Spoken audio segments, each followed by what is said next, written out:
সুপ্রিয় দর্শক, শুভেচ্ছা নেবেন শিক্ষার আলো.com পরিবারে আপনাদেরকে স্বাগত জানাচ্ছি। আজ আমাদের আলোচনার বিষয় ইন্ডেক্সধারী শিক্ষকদের শূন্য পদে বদলি কতদূর। আসলে বেসরকারি শিক্ষা প্রতিষ্ঠানে শিক্ষকরা দূর দূরান্তে চাকরি করে এবং এছাড়াও একঘেয়েমি একই প্রতিষ্ঠানে দীর্ঘদিন চাকরি করার ফলে নানা জটিলতা তৈরি হয়। এছাড়াও বেসরকারি শিক্ষা প্রতিষ্ঠানে কমিটি প্রভাব তো আছেই। এই সব মিলিয়ে নানামুখী সমস্যার মধ্য দিয়ে বেসরকারি শিক্ষকরা কিন্তু দীর্ঘদিন ধরে তাদের বদলির দাবি করে আসছে। আজ এই সকল বিষয় নিয়েই কথা বলবো। আর এই বিষয় নিয়ে কথা বলতে অনলাইনের মাধ্যমে আমাদের স্টুডিওতে যুক্ত হয়েছেন সারা দেশ থেকে তিনজন গুণী শিক্ষক, যারা ইতিমধ্যে দীর্ঘ বেশ কিছুদিন ধরে কিন্তু এই শিক্ষকদের বদলি নিয়ে কাজ করে যাচ্ছেন, নিরলস পরিশ্রম করে যাচ্ছেন এবং নানা প্রকার কর্মসূচি পালন করে যাচ্ছেন। তো আমাদের সাথে যুক্ত আছেন মোহাম্মদ সারোয়ার, সভাপতি, ইন্ডেক্সধারী শিক্ষকদের বদলি গণবিজ্ঞপ্তি প্রত্যাশী ঐক্য পরিষদ। স্যার যুক্ত আছেন বরিশাল থেকে। এছাড়াও আমাদের সাথে যুক্ত আছেন মোহাম্মদ সাকিবুল ইসলাম, সাধারণ সম্পাদক, ইন্ডেক্সধারী শিক্ষকদের বদলি গণবিজ্ঞপ্তি প্রত্যাশী ঐক্য পরিষদ। স্যার যুক্ত আছেন চাঁদপুর থেকে এবং আরো যুক্ত আছেন নিম্মি, সহকারী শিক্ষক ম্যাডাম যুক্ত আছেন দিনাজপুর থেকে। সুপ্রিয় দর্শক, চাইলে আপনারাও এই আলোচনায় অংশ নিতে পারেন। আমাদের লাইভের কমেন্ট বক্সে আপনার প্রশ্ন ও মতামত জানাতে পারেন। আপনার দেওয়া প্রশ্ন মতামত নিশ্চয় আমাদের আলোচকবৃন্দ তাদের আলোচনায় তুলে আনবেন এবং পুরোটা সময় জুড়ে আপনাদের সাথে আছে আমি এম এ মাহমুদ সোহেল, শিক্ষার আলো.com। তো আর কথা নয়, আমরা আলোচনায় চলে যাব। আলোচনা শুরুতেই আমি যাব মোহাম্মদ সারোয়ার, সভাপতি, ইন্ডেক্সধারী শিক্ষকদের বদলি গণবিজ্ঞপ্তি প্রত্যাশী ঐক্য পরিষদের সভাপতি। স্যার, দীর্ঘদিন নিয়ে আপনি একটি সংগঠনের কাজ করে যাচ্ছেন। আমি প্রথমেই আপনার কাছে যে বিষয়টি জানতে চাই, আপনার সংগঠনের লক্ষ্য উদ্দেশ্য কি এবং আপনারা মূলত কোন বিষয়টি নিয়ে কাজ করেন এবং এই ক্ষেত্রে শিক্ষকদের অংশগ্রহণই বা কতটুকু। স্যার, আচ্ছা, প্রথমেই ধন্যবাদ জানাচ্ছি শিক্ষা আলো.com সম্পাদক, যিনি পরিচালনা করছেন এবং সঞ্চালনের দায়িত্বে আছেন। স্যারকে অসংখ্য ধন্যবাদ আমাদের একটি সুন্দর একটি প্ল্যাটফর্ম নিয়ে আসার জন্য। স্যার যে প্রশ্ন করেছেন, দীর্ঘদিন থেকে আমরা 2023 সালে যখন ইন্ডেক্সধারী শিক্ষকদের শূন্য পদে বদলি 7 নম্বর, আমরা যারা এনটিএসসি এবং সনদপ্রাপ্ত শিক্ষকদের বদলির আবেদন সুযোগটা বন্ধ হয়ে যায়। 2023 সালের ফেব্রুয়ারি থেকে আমাদের সংগঠন আমরা কাজ করে যাচ্ছি ইন্ডেক্সধারী বদলি গণবিজ্ঞপ্তি প্রত্যাশী ঐক্য পরিষদের আয়োজনে। ওই থেকে আমরা শূন্য একাধিকবার, প্রথম এনটিএসসিতে 7 নম্বর ধারাটা বন্ধ করে দেওয়ার পরে আমাদের চতুর্থ গণবিজ্ঞপ্তিতে আবেদনের সুযোগটা বন্ধ হয়ে যায়। বন্ধ হয়ে যাওয়ার পরিপ্রেক্ষিতে আমরা একাধিকবার এনটিএসসির সচিব এবং চেয়ারম্যান মহোদয়ের কাছে গিয়েছি। যাওয়ার পরে ওনারা আমার বারবার আশ্বস্ত করেছে আপনাদের সুযোগ দেওয়া হবে পরবর্তীতে, এবং যখন দেয় না তো আমরা একাধিকবার এনটিএসসির সামনে মানববন্ধন করেছি, আলাদা গণবিজ্ঞপ্তি এবং 7 নম্বর ধারা পূর্ণবহালের জন্য। এক পর্যায়ে আমরা মামলাও করেছি 7 নম্বর ধারা বা আমাদের ইন্ডেক্সধারী শিক্ষকদের আবেদনের সুযোগ দেওয়ার জন্য। 66 জন আমরা মামলার রায় পেয়েছি। এক পর্যায়ে আমাদের বললো যে আপনাদের বদলির কার্যক্রম চলমান।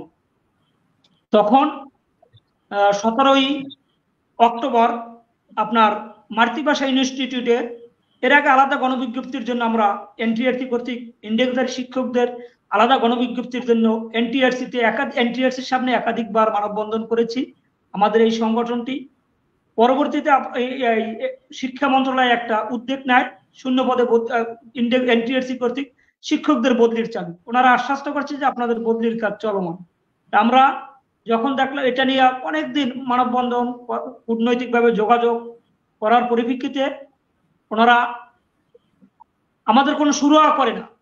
যখন ওনারা একটা পারস্পরিক বদলির কর্মশালা ডাকলেন, ইতিপূর্বে আপনাদের জানেন যে শিক্ষা মন্ত্রণালয়ের দায়িত্বে ছিলেন দীপুমণি মহোদয়ের কাছে অনেকবার গিয়েছি আমরা, যে বদলির জন্য আলাদা গণবিজ্ঞপ্তি বা ইন্ডেক্সধারী শিক্ষকদের জন্য যাওয়ার এক পরিপ্রেক্ষিতে ওনারা একটা শূন্য পদে ইন্ডেক্সধারী শিক্ষকদের জন্য বদলির চালুর জন্য আশ্বাস করেন আমাদের।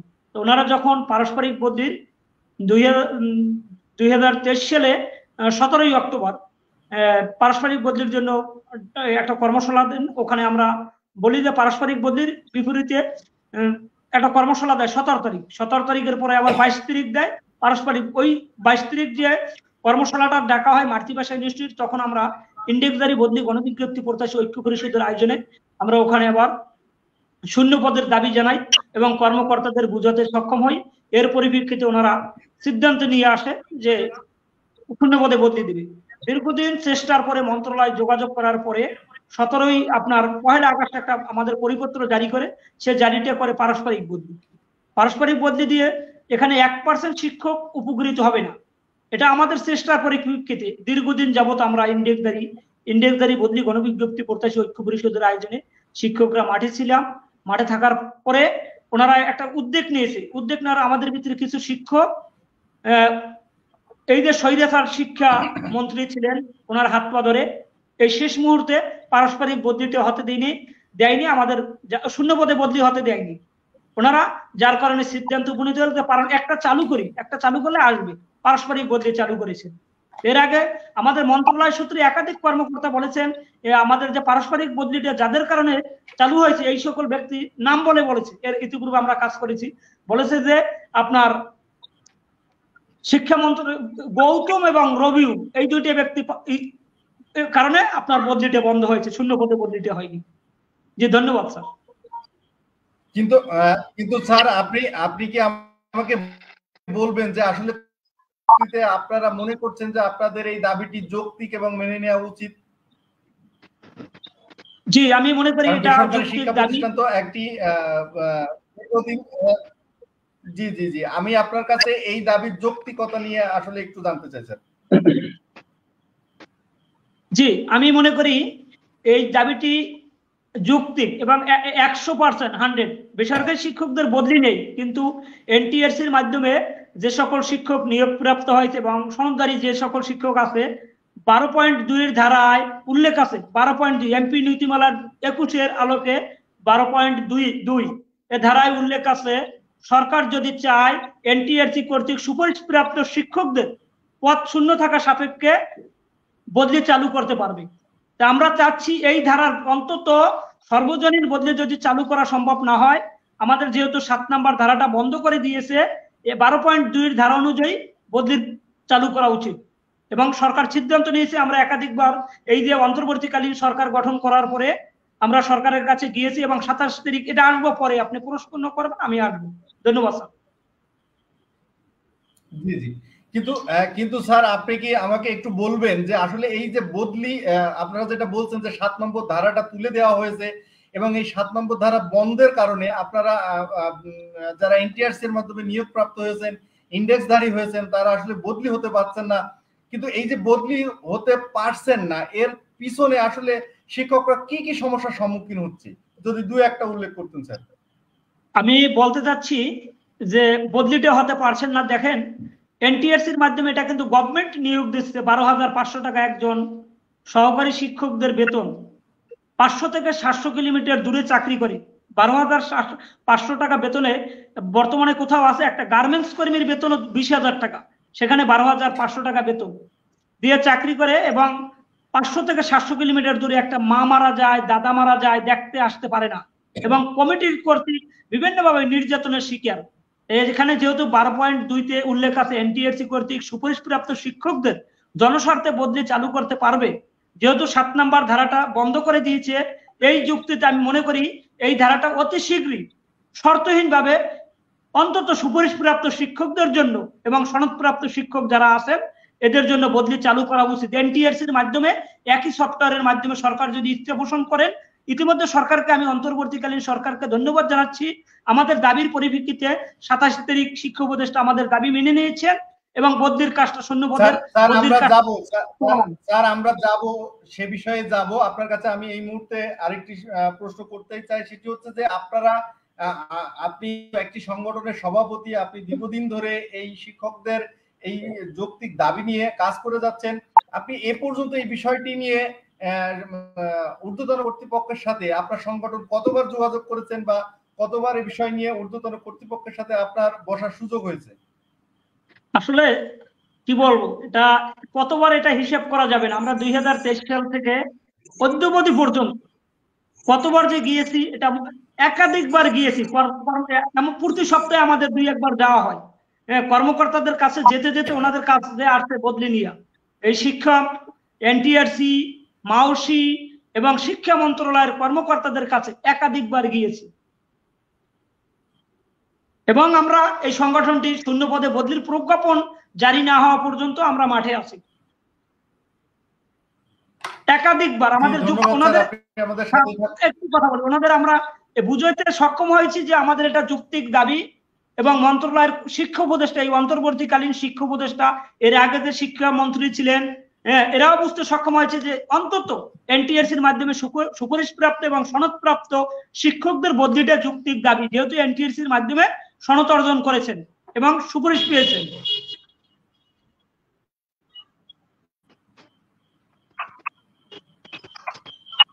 জি স্যার, অত্যন্ত পরিষ্কার করে আপনি বিষয়টি তুলে ধরলেন। আপনি থাকুন আমাদের সাথে, আমি আবারও আসবো। আমি এই মুহূর্তে যেতে চাই মোহাম্মদ সাকিবুল ইসলাম স্যার। আপনি শুনছিলেন আপনার সভাপতি কিন্তু অত্যন্ত পরিষ্কার ভাবে তার বিষয়গুলো তুলে ধরলেন। আপনার কাছে আমি মূলত যে বিষয়টি জানতে চাই, আপনারা প্রায়ই কিন্তু মিডিয়ার সামনে বিষয়টি তুলেও ধরেন যে আপনারা যখন নিয়োগ প্রাপ্ত হন তখন যে এনটিআরসি কর্তৃক 7 নম্বর ধারা যেটা চালু ছিল, আসলে 7 নম্বর ধারাটা কি ছিল এবং এই 7 নম্বর ধারাটা বন্ধ হলো কেন, বিষয়টি যদি একটু পরিষ্কার করতেন স্যার। জি স্যার, ধন্যবাদ স্যার। আমরা এনটিআরসি কর্তৃক 2015 সালে যে পরিপত্র, স্যার আমাকে শুনতে পান? জি জি, আমাকে শোনা যায়? স্যার 2015 সালের যে এনটিআরসির কর্তৃক নিয়োগ নীতিমালা, সেই নীতিমালাতে 7 নম্বর একটা ধারা ছিল। সেই ধারাতে বলা ছিল যে একজন শিক্ষক ইন্ডেক্স পাওয়ার পরে পরবর্তীতে অপর প্রার্থীর মতো অন্য প্রতিষ্ঠানে আবেদন করার সুযোগ রাখে এবং তাকে মেধা তালিকা অনুযায়ী নিয়োগের জন্য পুনরায় বিবেচনা করা হবে। কিন্তু এটাই পরবর্তীতে আপনার সংশোধন করা হয়েছে 3য় গণবিজ্ঞপ্তিতে। যখন আমরা যোগদান করেছি, 4র্থ গণবিজ্ঞপ্তিতে আসে, এটা নিয়ে একটা সাময়িক একটা সিদ্ধান্ত হয়। এটা সাময়িকভাবে বন্ধ করে 4র্থ গণবিজ্ঞপ্তিতে আমাদেরকে, যারা 3য়তে নিয়োগ পেয়েছি, তাদেরকে আবেদন বঞ্চিত করা হয় এবং 5ম গণবিজ্ঞপ্তিতে সেটা এসে একবারে পরিপূর্ণভাবে বাতিল করা হয়।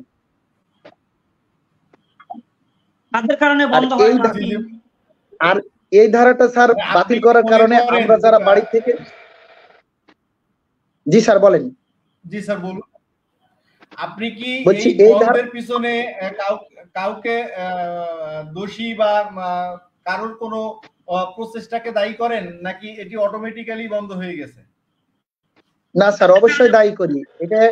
এটা আপনি সহ দেশের যারা শিক্ষা সংশ্লিষ্ট আছে, শিক্ষক থেকে শুরু করে শিক্ষা সংশ্লিষ্ট যারা আছে, সবাই এটা জানে এবং প্রিন্ট মিডিয়া থেকে শুরু করে সকল মাল্টিমিডিয়া গুলো এই খবরটা ভালোভাবে প্রচার করেছিল যে 4র্থ গণবিজ্ঞপ্তিতে কিছু শিক্ষক আমাদের মাঝেই এখন যারা চাকরিরত আছে, কিছু শিক্ষক তাদের নিজের স্বার্থ চরিতার্থ করার জন্য এই হীন প্রচেষ্টাটা লিপ্ত হয়েছিল যে 7 নম্বর একটা ধারা, এটা তারা বন্ধ করার জন্য মন্ত্রণালয় সহ এনটিআরসিতে একাধিকবার তারা যোগাযোগ করেছে এবং তারা এটা বন্ধ করেছে শুধু নিজেদের চাকরিটা পাওয়ার জন্য। এবং আমাদের এই যে ভোগান্তি, এই কিছু শিক্ষক, কতিপয় কিছু শিক্ষক যারা, আমি এখানে নাম বললেও কোনো সমস্যা নাই, আপনারা জানেন যে এখানে হাবিবুল্লাহ রাজু এবং শান্ত বিডি, এদের নাম কিন্তু সকল শিক্ষকই জানে যে 4র্থ গণবিজ্ঞপ্তিতে এরা কিন্তু এই ইন্ডেক্সটা বন্ধ করাইছিল এবং পরবর্তীতে তারা চাকরিও পেয়েছে। ওই সুবাদে তারা চাকরি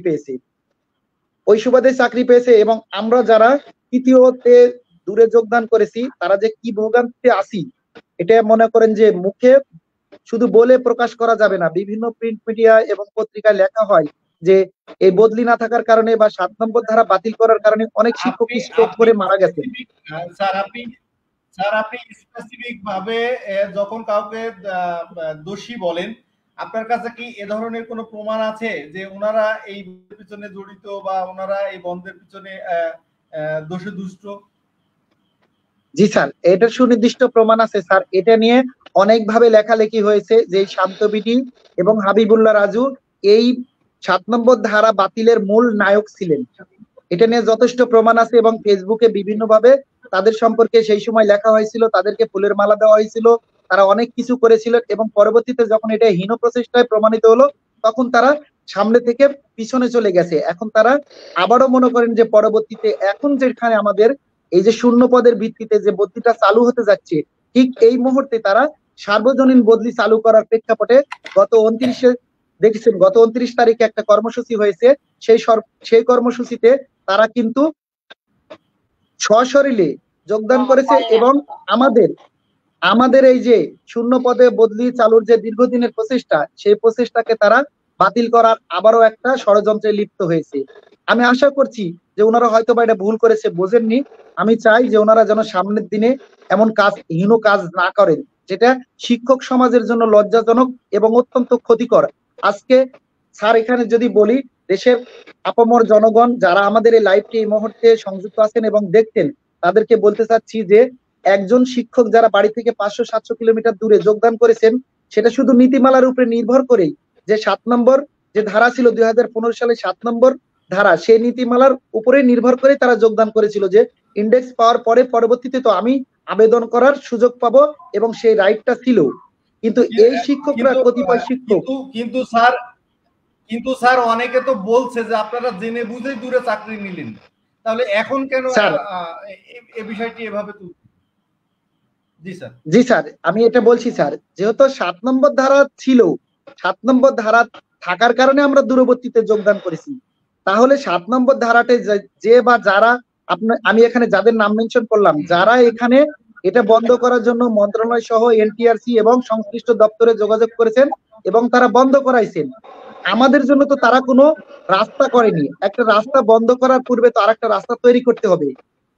তাহলে আমরা যে 7 নম্বর ধারার বলেই কিন্তু আমরা দূরে যোগদান করেছি যে পরবর্তীতে আমরা নিজ জেলায় আবেদন করে ফিরে যেতে পারবো। তাহলে যেখানে 7 নম্বর ধারা বন্ধ করা হলো, আমাদের জন্য তো কিছু করা হলো না স্যার। ঠিক আমাদের হাত পা বেঁধে যেমন নদীতে ফেলে দিয়ে বলা হলো আপনি কি সাঁতার কেটে উঠে আসেন। যে স্যার এই মুহূর্তে যে কথাটা আমি বলছি যে দেখেন, এটা কিন্তু একটা মানে খুবই একটা মানে হৃদয় বিদারক একটা কাজ, যে কাজটার শিক্ষক সমাজ আজকে প্রতি পদে পদে লাঞ্ছিত হচ্ছে, কষ্ট অনুভব করতেছে। পরিবারের একজন সদস্য মারা গেলেও কিন্তু আমরা যথাসময়ে যেতে পারি না। আর সবচেয়ে বড় কথা যে যারা এই কাজটা করেছে তারা নিজেদের স্বার্থের জন্য করেছে, কিন্তু শিক্ষক জাতির জন্য তারা ভাবেনি। একটা সমষ্টিগত একটা জাতির সমস্যা তারা তৈরি করেছে। আজকে যেই সমস্যার কারণে আমাদের এই বদলি নামক সোনার হরিণের জন্য এই যে 2023 সালের ফেব্রুয়ারি মাস থেকে আমি এই সংগঠনের সাথে ওতপ্রোতভাবে জড়িত আছি এবং আপনি জানেন স্যার, আমি একাধিকবার প্রেস ক্লাব, এনটিআরসি, মাওসি, মন্ত্রণালয় একাধিকবার বিভিন্ন জায়গায় মানববন্ধন করেছি এবং সক্রিয়ভাবে সেখানে অংশগ্রহণ করেছি, স্লোগানও দিয়েছি, বিভিন্নভাবে বিভিন্ন কর্মকর্তার হাতে পায়ে ধরে অনুনয় বিনয় করেছি যে আমাদের এই বদলিটা চালু করুন, অথবা 7 নম্বর ধারা চালু করুন, অথবা আমাদের আলাদাভাবে গণবিজ্ঞপ্তি দেন। তারা কিন্তু আমাদের বিভিন্নভাবে আশ্বস্ত করেছে যে আপনাদের স্যার, আপনি দেখেছেন যে গত রমজানে আমাদের 27শে মার্চে একটা ছিল, পঞ্চম গণবিজ্ঞপ্তিতে আবেদনের জন্য সুযোগ চেয়ে এনটিআরসির সামনে আমরা রমজান মাসে রোজা রেখেও মানববন্ধন করেছি। সেখানেও কিন্তু এনটিআরসির সচিব ওবায়দুর রহমান বলেছিলেন যে আপনাদের জন্য তো বদলির কাজ চলমান আছে, আপনাদের আর পঞ্চম গণবিজ্ঞপ্তিতে সুযোগ দেওয়া হবে না, আপনাদের বদলির কাজ চলমান আছে, আপনারা অপেক্ষা করুন। তাহলে যেখানে পঞ্চম গণবিজ্ঞপ্তি হয়ে গেল, সেখানে আবারও মনে করেন ষষ্ঠ গণবিজ্ঞপ্তির জন্য শূন্য পদের ই-রিকুইজিশনের কাজ শেষ পর্যায়ে, সেখানে আমাদের জন্য ব্যবস্থা নেওয়া হচ্ছে না। এজন্য আমরা একাধিকবার অন্তর্বর্তীকালীন সরকারের উপদেষ্টার, শিক্ষা বিষয়ক উপদেষ্টার কাছে একাধিকবার আমরা গিয়েছি এবং আমাদের দাবি দাওয়াগুলো লিখিতভাবে দিয়েছি এবং উনি আমাদের যৌক্তিক বিষয় মেনে নিয়েছেন। সেখানে আমাদের এখন যে পরিপত্রটা অলরেডি খসড়া হয়ে গেছে, কিন্তু কেন কি কারণে প্রকাশ হচ্ছে না এই বিষয়টা নিয়ে আমরা সন্দিহান। স্যার এই ক্ষেত্রে আমি আপনার কাছে একটু করতে চাই, সেটি হলো যে শূন্য পদে বদলির খসড়া হওয়ার কোনো খবর আপনাদের কাছে আছে কিনা, কিংবা এই খসড়া প্রস্তুত হওয়ার খবর যদি থেকেও থাকে তাহলে সেটি এখনো পর্যন্ত প্রজ্ঞাপন আকারে প্রকাশ না হওয়ার কারণ হিসেবে আপনি কি দেখছেন স্যার? জি স্যার, ধন্যবাদ স্যার। এই আমরা আপনি অবহিত থাকবেন যে আমরা 24 এবং 25 অগস্ট 25-26 লং মার্চ করেছি শহীদ মিনার থেকে, জাতীয় শহীদ মিনার থেকে লং মার্চ করেছি এবং শিক্ষা মন্ত্রণালয়ে শিক্ষা বিষয়ক উপদেষ্টার সাথে আমাদের মাননীয় সভাপতি লং মার্চ করেছে, শিক্ষা মন্ত্রণালয়ের সামনে দাঁড়িয়েছি এবং জি শিক্ষা মন্ত্রণালয়ের সাথে দাঁড়িয়েছি। সেখানে 26 তারিখ 27 তারিখে আমাদের শ্রদ্ধেয় সভাপতি সেখানে শিক্ষা উপদেষ্টার সাথে সাক্ষাৎ করেছেন, সাক্ষাৎ করার সৌভাগ্য হয়েছে এবং উনি লিখিত আবেদন দিয়ে এসেছেন যে আমাদের এই শূন্য পদের বদলি চালুর জন্য প্রয়োজনীয় পদক্ষেপ, মানে পারস্পরিক বদলির পরিবর্তে শূন্য পদে বদলি চালু করার জন্য আবেদন দিয়েছেন এবং উনি আবেদনটা নিয়েছেন এবং সেখানে সম্মতি দিয়েছেন এবং তার সংশ্লিষ্ট কর্মকর্তাদের নির্দেশও দেওয়া হয়েছে। এটা আমরা অবহিত স্যার, আপনি এই বিষয়ে আমরা নিশ্চিত। উনি আমাদের বলেছেন যে আমাদের শূন্য পদের বদলির খসড়াটা হয়ে গেছে, এখন শুধু প্রজ্ঞাপনটা একটা আলোচনা হবে, সেই আলোচনার পরে একটা আলোচনা একটা মিটিং ছিল গত 29 তারিখ। গত 29 তারিখ কি আসলে এই বদলি সংক্রান্ত কোনো মিটিং হয়েছে বলে আপনি জানেন? জি স্যার, এই মিটিংটা গত 29 তারিখ রবিবার, এখানে আমরা আগে অবহিত হয়েছিলাম যে 29 তারিখে আমাদের এই প্রজ্ঞাপন প্রকাশের ব্যাপারে একটা চূড়ান্ত সিদ্ধান্ত নেওয়া হবে।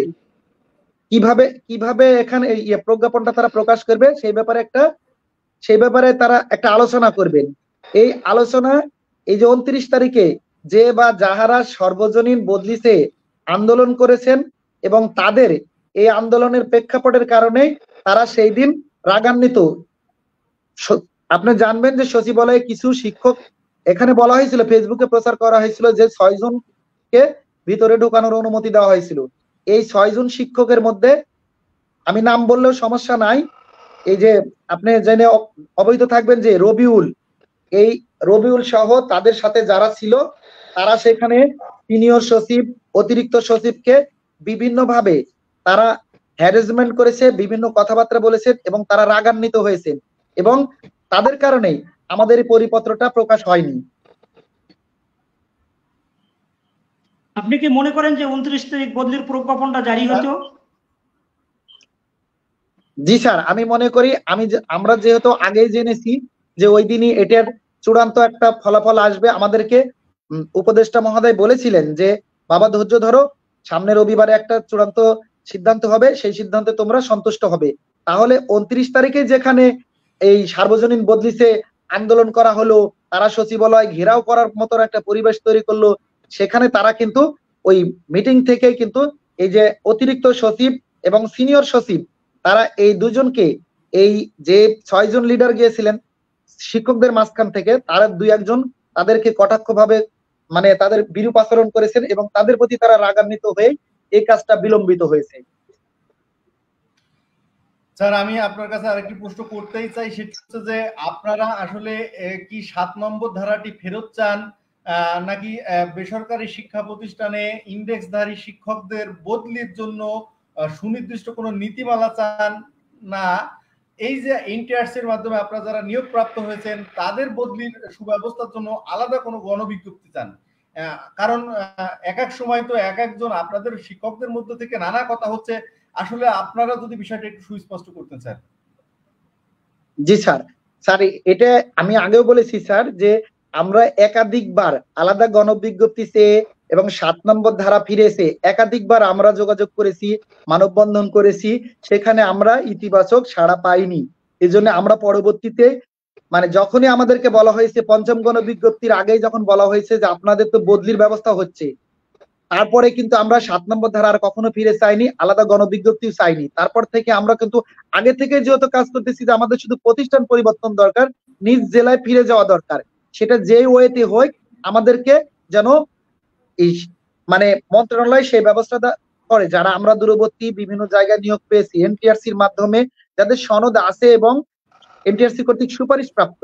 আমি সবার কথাই বলছি যেন আমাদেরকে মন্ত্রণালয় কোন ব্যবস্থায় নিজ জেলায় নিজ উপজেলায় ফিরিয়ে নেবে, এই জন্য আমরা ঊর্ধ্বতনের বারবার দৃষ্টি আকর্ষণ করেছি, বিভিন্নভাবে আমাদের দুঃখ কষ্টের কথাগুলো তাদেরকে অবহিত করেছি। অনেক ম্যাডামের সংসার ভেঙে গেছে, আপনি অবহিত থাকবেন যে খায়রুল নামের আমাদের এই চট্টগ্রামে একজন শিক্ষক কিন্তু এই বদলি চালু না হওয়ার কারণে, পরিবার থেকে বিচ্ছিন্ন থাকার কারণে উনি স্ট্রোক করে মারা গেছেন। এই জন্য স্যার আমরা যেহেতু আমাদের 7 নম্বর ধারা ওনারা বলেছেন আর কখনো ওপেন হবে না, আলাদা গণবিজ্ঞপ্তি দেওয়া সম্ভব নয়, আমাদের বদলির ব্যবস্থা করা হচ্ছে এবং শূন্য পদের ভিত্তিতেই বদলির ব্যবস্থা হচ্ছে। সেক্ষেত্রে আমরা শূন্য পদের ভিত্তিতে যে বদলি চেয়েছি এবং উপদেষ্টা, শিক্ষা বিষয়ক উপদেষ্টা আমাদের এই বিষয়টা যৌক্তিক ভেবে মেনেও নিয়েছেন এবং প্রয়োজনীয় ব্যবস্থা গ্রহণের নির্দেশও দিয়েছেন। কিন্তু কেন আমাদের এই পরিপত্রটা প্রকাশ হচ্ছে না? আমরা এই মুহূর্তে শূন্য পদে বদলির জন্য প্রজ্ঞাপনটাই চাই স্যার।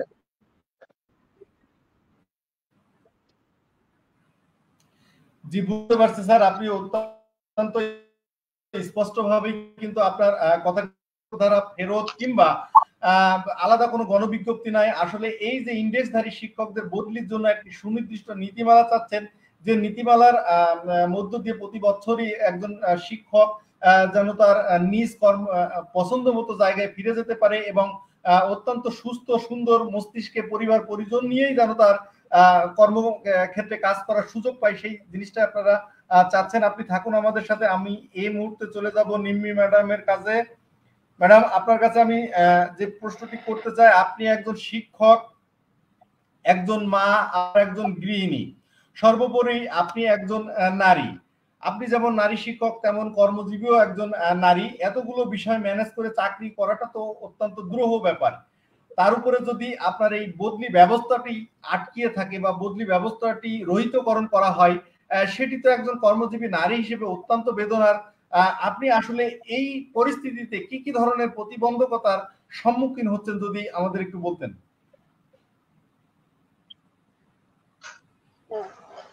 ধন্যবাদ স্যার আপনার প্রশ্নটি করার জন্য।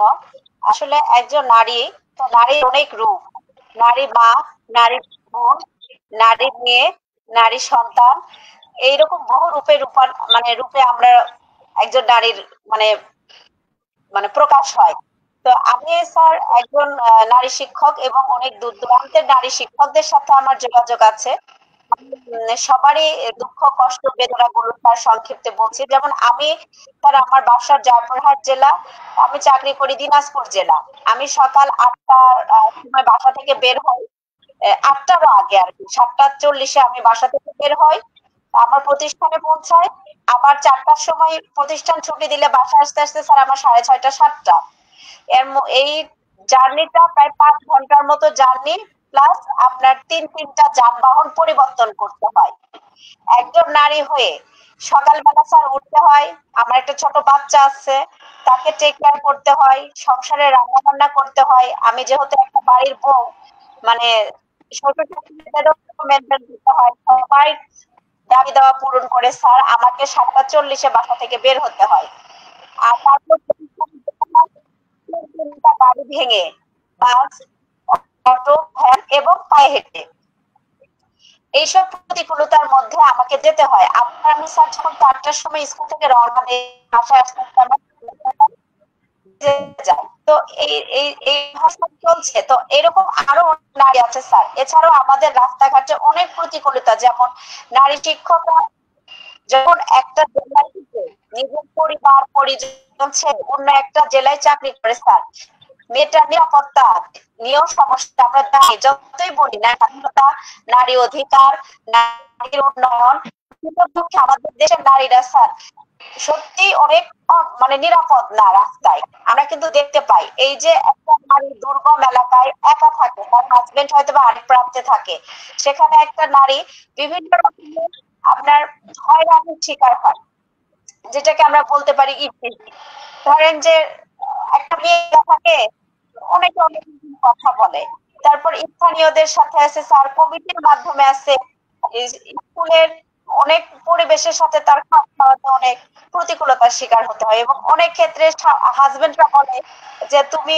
এত দূরে চাকরি করো না, চাকরি একটা মেয়ে যখন অনার্স মাস্টার্স কমপ্লিট করে একটা চাকরি পাইছে, কিন্তু তার অর্জন, একটি অর্জনকে ছেড়ে দেওয়া এবং সংসার করা একটা মেয়ের জন্য খুবই, এই সিদ্ধান্ত নেওয়াটা খুব কঠিন হয়ে যায়। তখন একটা মেয়ে ভাবে আমি কি সংসার করব না চাকরি করব। আবার একটা মেয়ে আশা আকাঙ্ক্ষা নিয়ে অনার্স মাস্টার্স কমপ্লিট করেছে, আমরা যতই বলি যে বাল্য বিবাহ দেওয়া যাবে না, বাল্য বিবাহ করার উন্নয়ন করে, আসলে কথাটা কিন্তু তার না স্যার, বাস্তবতা অনেক কঠিন।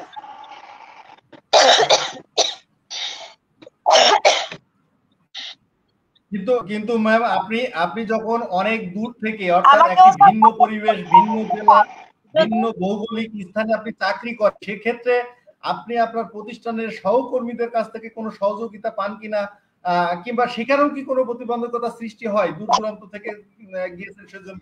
স্যার আমার প্রতিষ্ঠানে যারা কর্মরত রয়েছে, তারা সবাই স্থানীয়, সবার বাসা থেকে হয়তো উঠতে 15 মিনিট, হ্যাঁ তারাও 4টার দিকে ছুটি পায়, আমিও 4টার দিকে ছুটি পাই, যেখানে বাসায় আসতে 3 ঘন্টা সময় লাগে স্যার।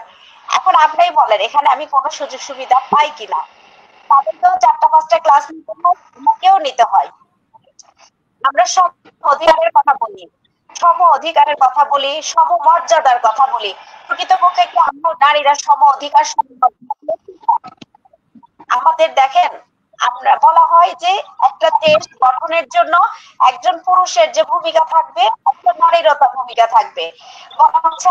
এবং আমরা ছোট থেকে কি টিভিতে, পত্রিকায়, বিভিন্ন ফেস্টিভ্যালে দেখছি নারী দিবস পালিত হয়, যে নারীদেরকে পড়ান, নারীদেরকে উচ্চ শিক্ষায় শিক্ষিত করুন, নারীর উন্নয়ন করুন, তাহলে সেখানে স্যার আমরা এনটিআরসি থেকে নিয়োগপ্রাপ্ত নারীরা এত অবহেলিত এবং এত লাঞ্ছিত, সেটা দেখার মতো কেউ নেই স্যার। আমাদের একটি অধিকার হরণ করতে গেলে কিন্তু আমাদের আলোচনা করা হয় না।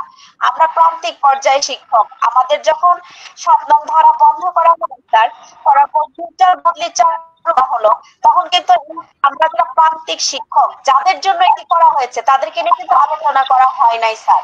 আমাদেরকে না জানিয়ে আমাদের আসলে জন্য কি ফল আনবে সেটা আলোচনা না করেই হঠাৎ করে করা হয়েছে স্যার। আর যখন আমাদের অধিকারের কথা আসছে বিপরীতে বলি, তখন স্যার এটা বিভিন্ন গবেষণা চলছে, এটাকে আদৌ দেওয়া যাবে, কখন দেওয়া যাবে, কিভাবে দিব, প্রজ্ঞাপনটা কতদিন পর দিব, মানে তারা অনেক ভাবছে, আমি বুঝি না। আমাদের অধিকার হরণের সময় অত চিন্তা করতে হয় না, কিন্তু অধিকার যখন দেওয়া হয় তখন চিন্তা করা লাগে স্যার। একটা মানুষ বাংলাদেশের নাগরিক হিসেবে তার যেরকম খাদ্য, বস্ত্র, বাসস্থান, চিকিৎসার মৌলিক অধিকার, তেমনি একজন চাকরিজীবী হিসাবে বদলি তো তার মৌলিক অধিকার স্যার। এটা কি মৌলিক অধিকার নয়? আমি আমার বাড়ির পাশে একটা এনজিও আছে স্যার, আশা এনজিও, সেখানে দেখি একদিন ওই পরিচিত আয়াটা নেই, যিনি রান্না করেন, ওনাদেরকে সার্ভিস দেন, চা দেন, উনি নেই। আমি জিজ্ঞেস করলাম যে খালা কোথায় গিয়েছে, তো আমাকে বললো ওনার বদলি হয়ে গেছে। তাহলে যদি একজন আয়ারও বদলি থাকে স্যার, আমাদের কেন থাকবে?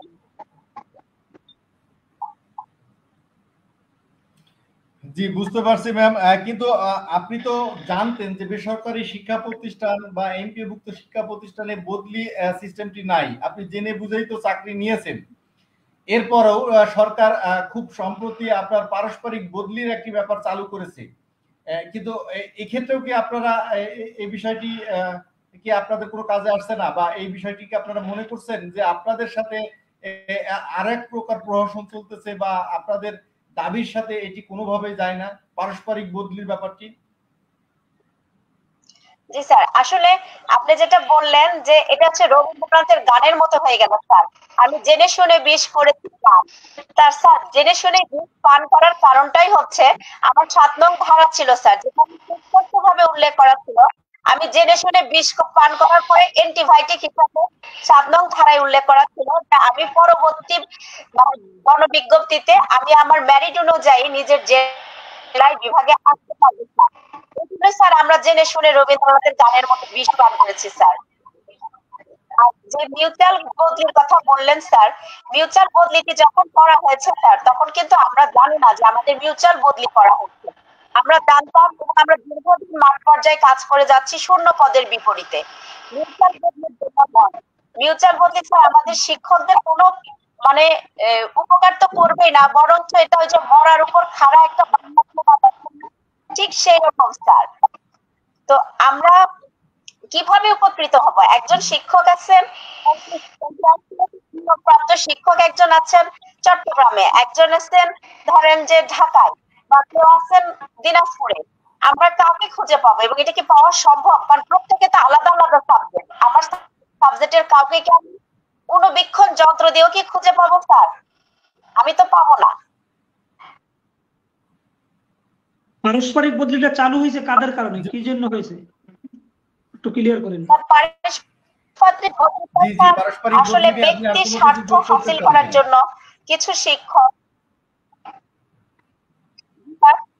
জি জি, পারস্পরিক বদলির বিষয়ে আপনি নতুন করে কোনো কিছু যোগ করতে চান কিনা? আপনি কি মনে করেন যে এটি আপনাদের সাথে এক প্রকার প্রহসন বা আপনাদের মতামতের ছাড়া এটি করা হয়েছে, কিংবা কোনো এক গোষ্ঠীকে বিশেষ সুবিধা দিতে গিয়ে এই পারস্পরিক বদলি চালু হয়েছে বলে আপনি মনে করেন? জি স্যার, এটি হচ্ছে স্যার এক প্রকার প্রহসন। আপনি কাদেরকে দিচ্ছেন? আপনি ভাবেন, আমরা খাদ্য চেয়েছি, আমাদের যখন আমরা খাদ্য চেয়েছি, একজন ক্ষুধার্ত ব্যক্তি সে খাদ্য চেয়েছে, আপনি ভাবছেন আমি খাদ্য দেব কিনা, তাই না? আপনি যখন ভাবছেন খাদ্য দেব কিনা, আর আপনি জিজ্ঞেস করবেন না আপনি খাবেন কিনা। তো তারা হয়েছে সেই রকম, আমাদেরকে কোনো কিছু না দিলেই স্যার এই যে এই মিউচুয়াল বদলি, এই প্রহসন আমাদের সাথে করা হয়েছে স্যার। আমরা আমাদের শিক্ষকদের কি সুবিধা দেওয়ার জন্য, আদৌ আমরা এখান থেকে সুবিধা পাবো কিনা, উপকৃত হবো কিনা, এই বিষয়টা কি আমাদের নিয়ে আলোচনা করা যেত না? আমাদেরকে অন্তরালে রেখে, আমাদেরকে একটা ধোঁয়াশার মধ্যে রেখে এই মিউচুয়াল বদলিটি চালু করা হয়েছে, যা সত্যি আমাদের জন্য একটি প্রহসন এবং মানে খুবই নির্মম। এবং এটি যারা কিছু শিক্ষক বা কিছু মন্ত্রণালয়ের আছেন, যারা হচ্ছে তাদের ক্ষুদ্র স্বার্থের জন্য তারা এই কাজটি করেছেন।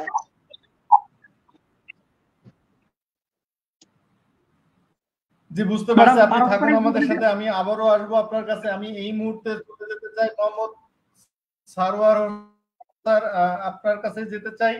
আমাদের অনেক দর্শক আপনার প্রাতিষ্ঠানিক পরিচয়টি জানতে চেয়েছেন, আপনার কাছে আমি প্রশ্ন রাখবো, তার আগে যদি আপনার প্রাতিষ্ঠানিক পরিচয়টি দিতেন স্যার। জি, ধন্যবাদ আপনাকে। আমি উজিরপুর মহিলা ডিগ্রি কলেজের ইংরেজি প্রভাষক। অনেকেই জানতে চেয়েছেন যে ওখানে কোথায় কোন প্রতিষ্ঠানে চাকরি করেন।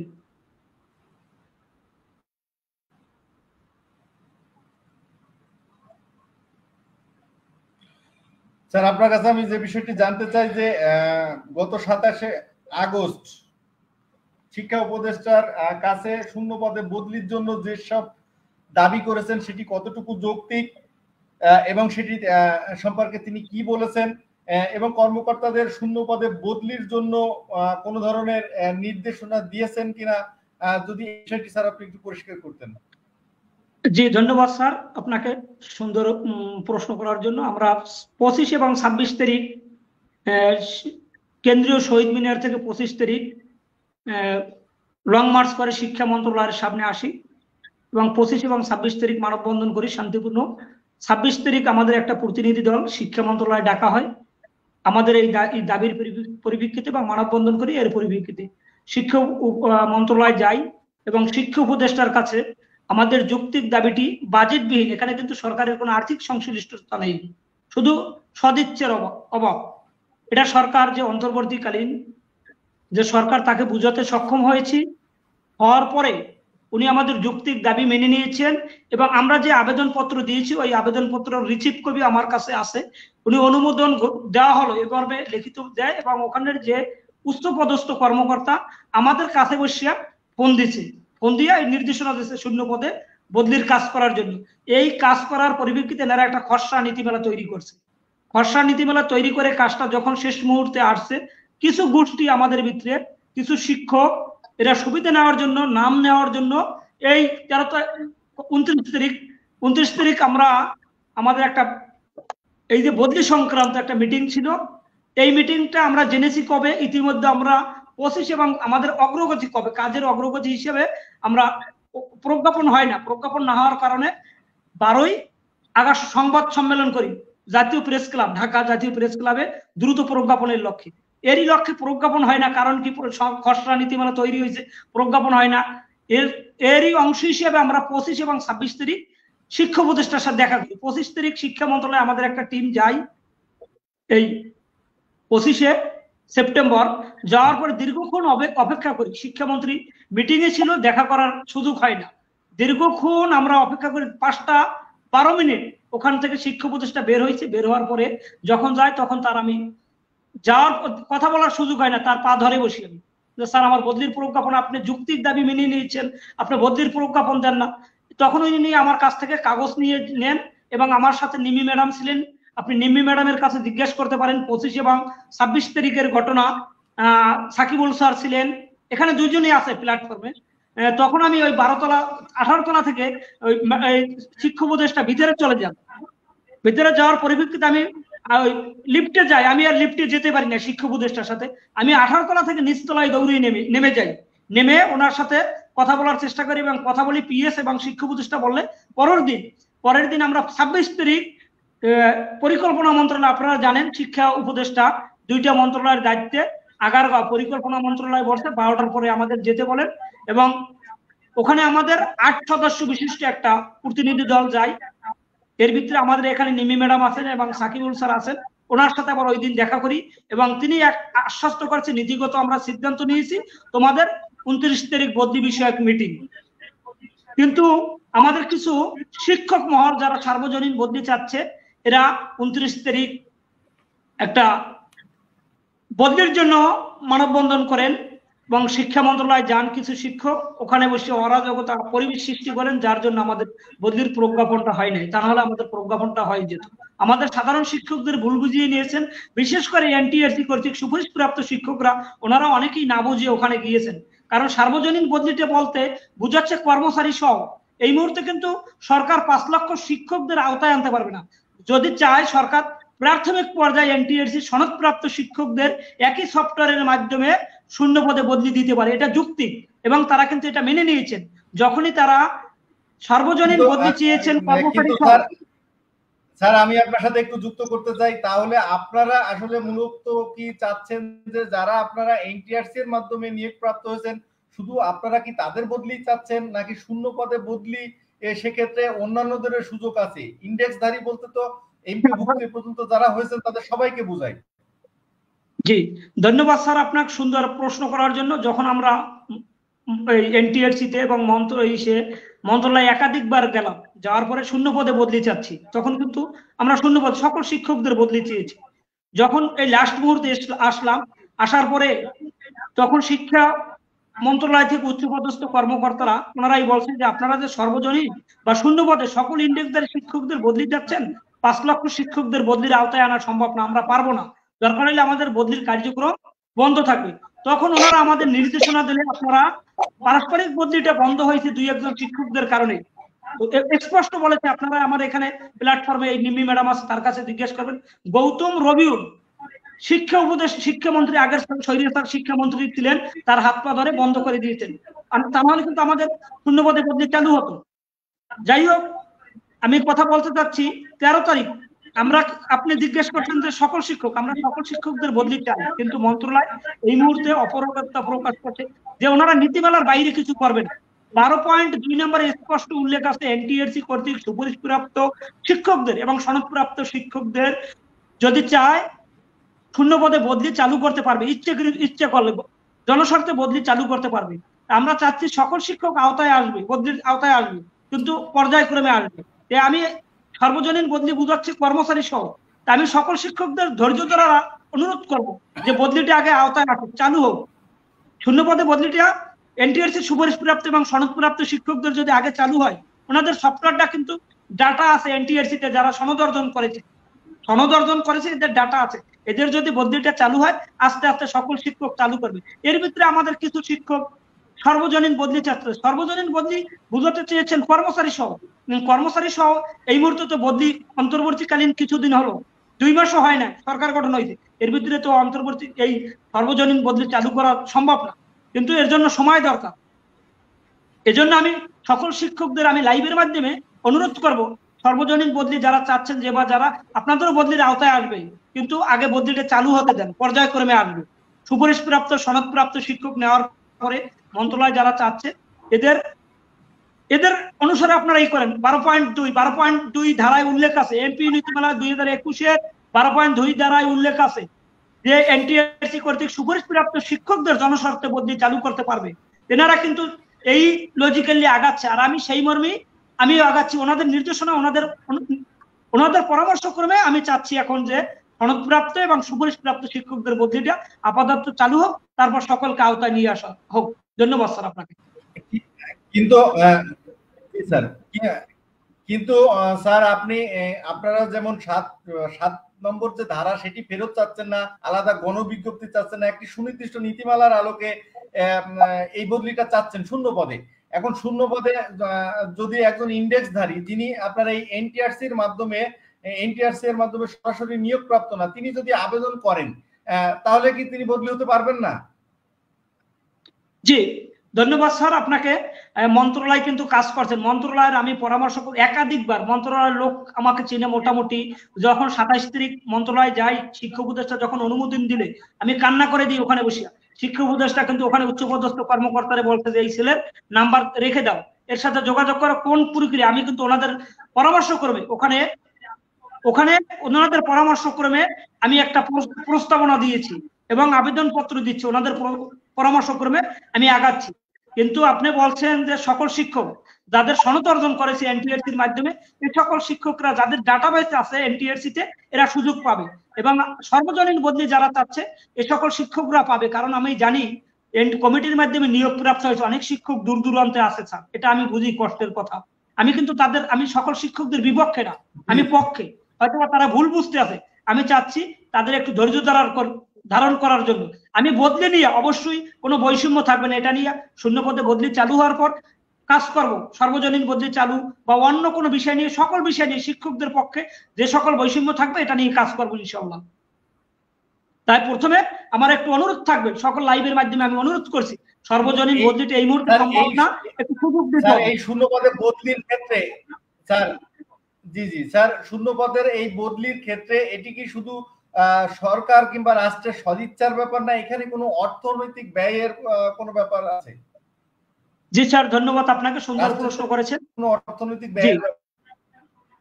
জি স্যার আপনাকে ধন্যবাদ, আপনি সুন্দর প্রশ্ন করেছেন। এখানে রাষ্ট্রের কোনো অর্থ ব্যয় হবে না, সরকারের শুধু সদিচ্ছার অভাব। এখানে সরকার থেকে আরো ইচ্ছে করলে সরকার যদি এখান থেকে সরকারি কোষাগারে টাকা নিতে পারে, আমাদের মনে করেন যারা বদলি প্রার্থী 2000 টাকা বা 3000 টাকা এর থেকে অধিক একটা অ্যামাউন্ট ধরে আবেদন করার যদি সুযোগ দেয়, সেক্ষেত্রে আমি মনে করি সরকারি কোষাগারে আরো টাকা আসবে, ব্যয় হবে না, এক্ষেত্রে সরকারের আরো অর্থ আসবে। এক্ষেত্রে সরকারের কোনো ব্যয় হবে না, আরো আয় হবে। এই যে বদলিটা যদি বেসরকারি শিক্ষকদের চালু করে শূন্য পদে, সেক্ষেত্রে সরকারের ফান্ডে আরো টাকা আসবে। কিন্তু স্যার আসলে এই যে কোনো দাবি ঐক্যবদ্ধভাবে যদি আসলে তুলে ধরা হয়, সেটি কিন্তু অত্যন্ত যৌক্তিকতা পায় এবং তার স্পিডটাও বেশি হয়। কিন্তু যখন এই শিক্ষকদের মাঝে নানা সংগঠন, নানা মত পথের লোক থাকে, তখন তো আসলে কোনো দাবি সঠিকভাবে আদায় করাটাও তো কষ্টকর হয়ে যায়। অনেক সাধারণ শিক্ষকই কিন্তু প্রশ্ন করছেন যে শিক্ষকদের মধ্যে এই অনৈক্য থাকার কারণে আসলে কোনো দাবিটি যত যৌক্তিকই হোক না কেন, সেটি সুষ্ঠুভাবে আপনার পূরণ করা বা শিক্ষকদের পক্ষে আসাটা যেন দুরূহ হয়ে পড়ে। তো এই ক্ষেত্রে স্যার শিক্ষকদের ঐক্যের বিষয়ে কি আপনি কখনো কোনো পদক্ষেপ নিয়েছেন কিনা, যে একটি ঐক্যবদ্ধ ভাবে বা ঐক্যবদ্ধ প্রক্রিয়ায় এই দাবি যথাযথ কর্তৃপক্ষের কাছে তুলে ধরা যায়? জি স্যার আপনাকে ধন্যবাদ, সুন্দর প্রশ্ন করেছেন। দেখেন বদলিটা যৌক্তিক দাবি সকলেরই। এনটিআরসির মাধ্যমে যে সকল শিক্ষক নিয়োগ প্রাপ্ত হয়েছে এরা কিন্তু ইচ্ছাকৃতভাবে নিয়োগকৃত হয় না, এদের সরকার কেউ কেউ আমার বাড়ি বরগুনা, আমাকে ফালাইছে নীলফামারী মনে করেন, বা গাজীপুর 500 থেকে 800 কিলোমিটার দূরে। আমরা কিন্তু চাকরিটা যারাই নিয়েছে এই যে শিক্ষক ইচ্ছাকৃত ভাবে নেয়নি, এটা সরকার দিছে। হ্যাঁ, এর জন্য আর কমিটির মাধ্যমে যে সকল শিক্ষক নিয়োগ প্রাপ্ত হয়েছে এরা কিন্তু নিজের ইচ্ছায় প্রতিষ্ঠান চয়েস করে তারপর চাকরি নিয়েছে। আমি মনে করি দূরে অনেক শিক্ষক আছেন, তাদেরও বদলি দরকার, কিন্তু প্রথম 12.2 স্পষ্ট আছে, একটা যদি চালু হয়, পদ যদি চালু হয় তখন কিন্তু হাঁটা যাবে, পদ চালু না হলে কিন্তু হাঁটা যাবে না। আস্তে আস্তে বড় হয়, একটা রোড যখন করে রোডটা কিন্তু সীমিত থাকে, একটা ছোট একটা সরু যখন চালু হয় তখন আর রোডটা কিন্তু আস্তে আস্তে বড় করে। আমি সকল স্যারদের অনুরোধ করব, আমি সকল শিক্ষকদের অনুরোধ করব, আপনারা বিরোধিতা না করে সকল ঐক্যবদ্ধভাবে কাজ করেন এবং আমাদের সাথে আসেন। আমরা চাচ্ছি যে সকল শিক্ষক বদলি দরকার, কমিটির মাধ্যমে হোক, আপনার যে মাধ্যমে হোক, যারাই থাকুক দূর দূরান্তে, আমি সকলের বদলি চাচ্ছি। কিন্তু প্রাথমিকভাবে শুরু হতে দেন, শুরু হলে আপনার যারা ওনারা চিন্তা করেছে, কর্মকর্তারা, মন্ত্রণালয়ের কর্মকর্তারা চিন্তা করেছেন প্রাথমিকভাবে আপনার সুপারিশ প্রাপ্ত এবং সনদ প্রাপ্ত এনটিআরসির মাধ্যমে যাদের ডাটাবেস আছে এই সকল শিক্ষকদের বদলির ব্যাপারে ওনারা সদিচ্ছা পোষণ করছে। এটি যদি চালু হয়, আমি মনে করি যে অন্য যে শিক্ষক কমিটির 2005-এর আগে যারা নিয়োগ প্রাপ্ত হয়েছেন, 2005-এ যারা নিয়োগ প্রাপ্ত হয়েছেন, এদের কিন্তু বয়স প্রায় শেষের পথে এসে গেছে, চাকরির শেষের পথে। তারপর আমি মনে করি অনেক শিক্ষক দূর দূরান্তে আছে, আমার কাছে অনেক শিক্ষক ফোন দেন যে স্যার বদলিটা চালু দেখায়। আমি চেষ্টা করি, আমি আন্তরিকভাবে মন থেকে চাই যে সকল শিক্ষক বদলির আওতায় আসুন, কিন্তু এই মুহূর্তে যদি না চায় সেক্ষেত্রে আমাদের একটু ধৈর্য ধরতে হবে। প্রাথমিকভাবে 12.2 ধারা এবং সনদপ্রাপ্ত শিক্ষকদের বদলিটা চালু করার, তাদের একটু সহানুভূতি হতে হবে আমাদের শিক্ষকদের প্রতি, কারণ 12,500 টাকা বেতনে দূর দূরান্তে চাকরি করা খুব কষ্টের।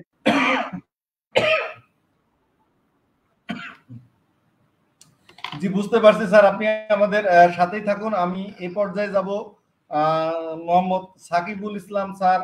স্যার, শুনছিলেন আপনার সভাপতি মহোদয় কিন্তু অত্যন্ত যৌক্তিকভাবে বা তার যুক্তি দিয়ে তার বিষয়গুলো পরিষ্কার করলেন। আপনার কাছে আমি যে বিষয়টি জানতে চাই, আপনার কাছে কোনো আপনাদের আলোচনায় অনেকবারই বলেছেন এবং নানাভাবে বলার চেষ্টাও করছেন যে আসলে প্রজ্ঞাপন দিচ্ছে না, তো প্রজ্ঞাপন দিতে হলে তো আসলে খসড়া নীতিমালার প্রয়োজন হয়।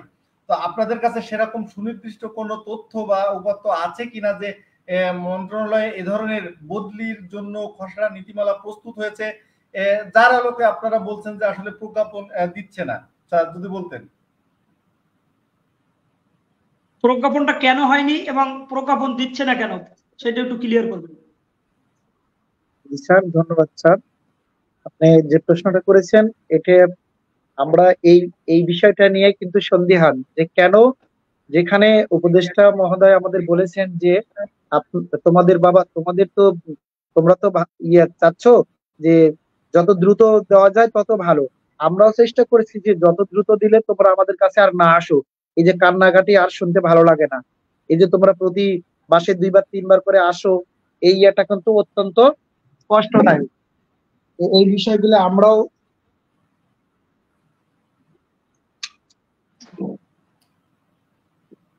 নেটের সমস্যা, কথা বলেন।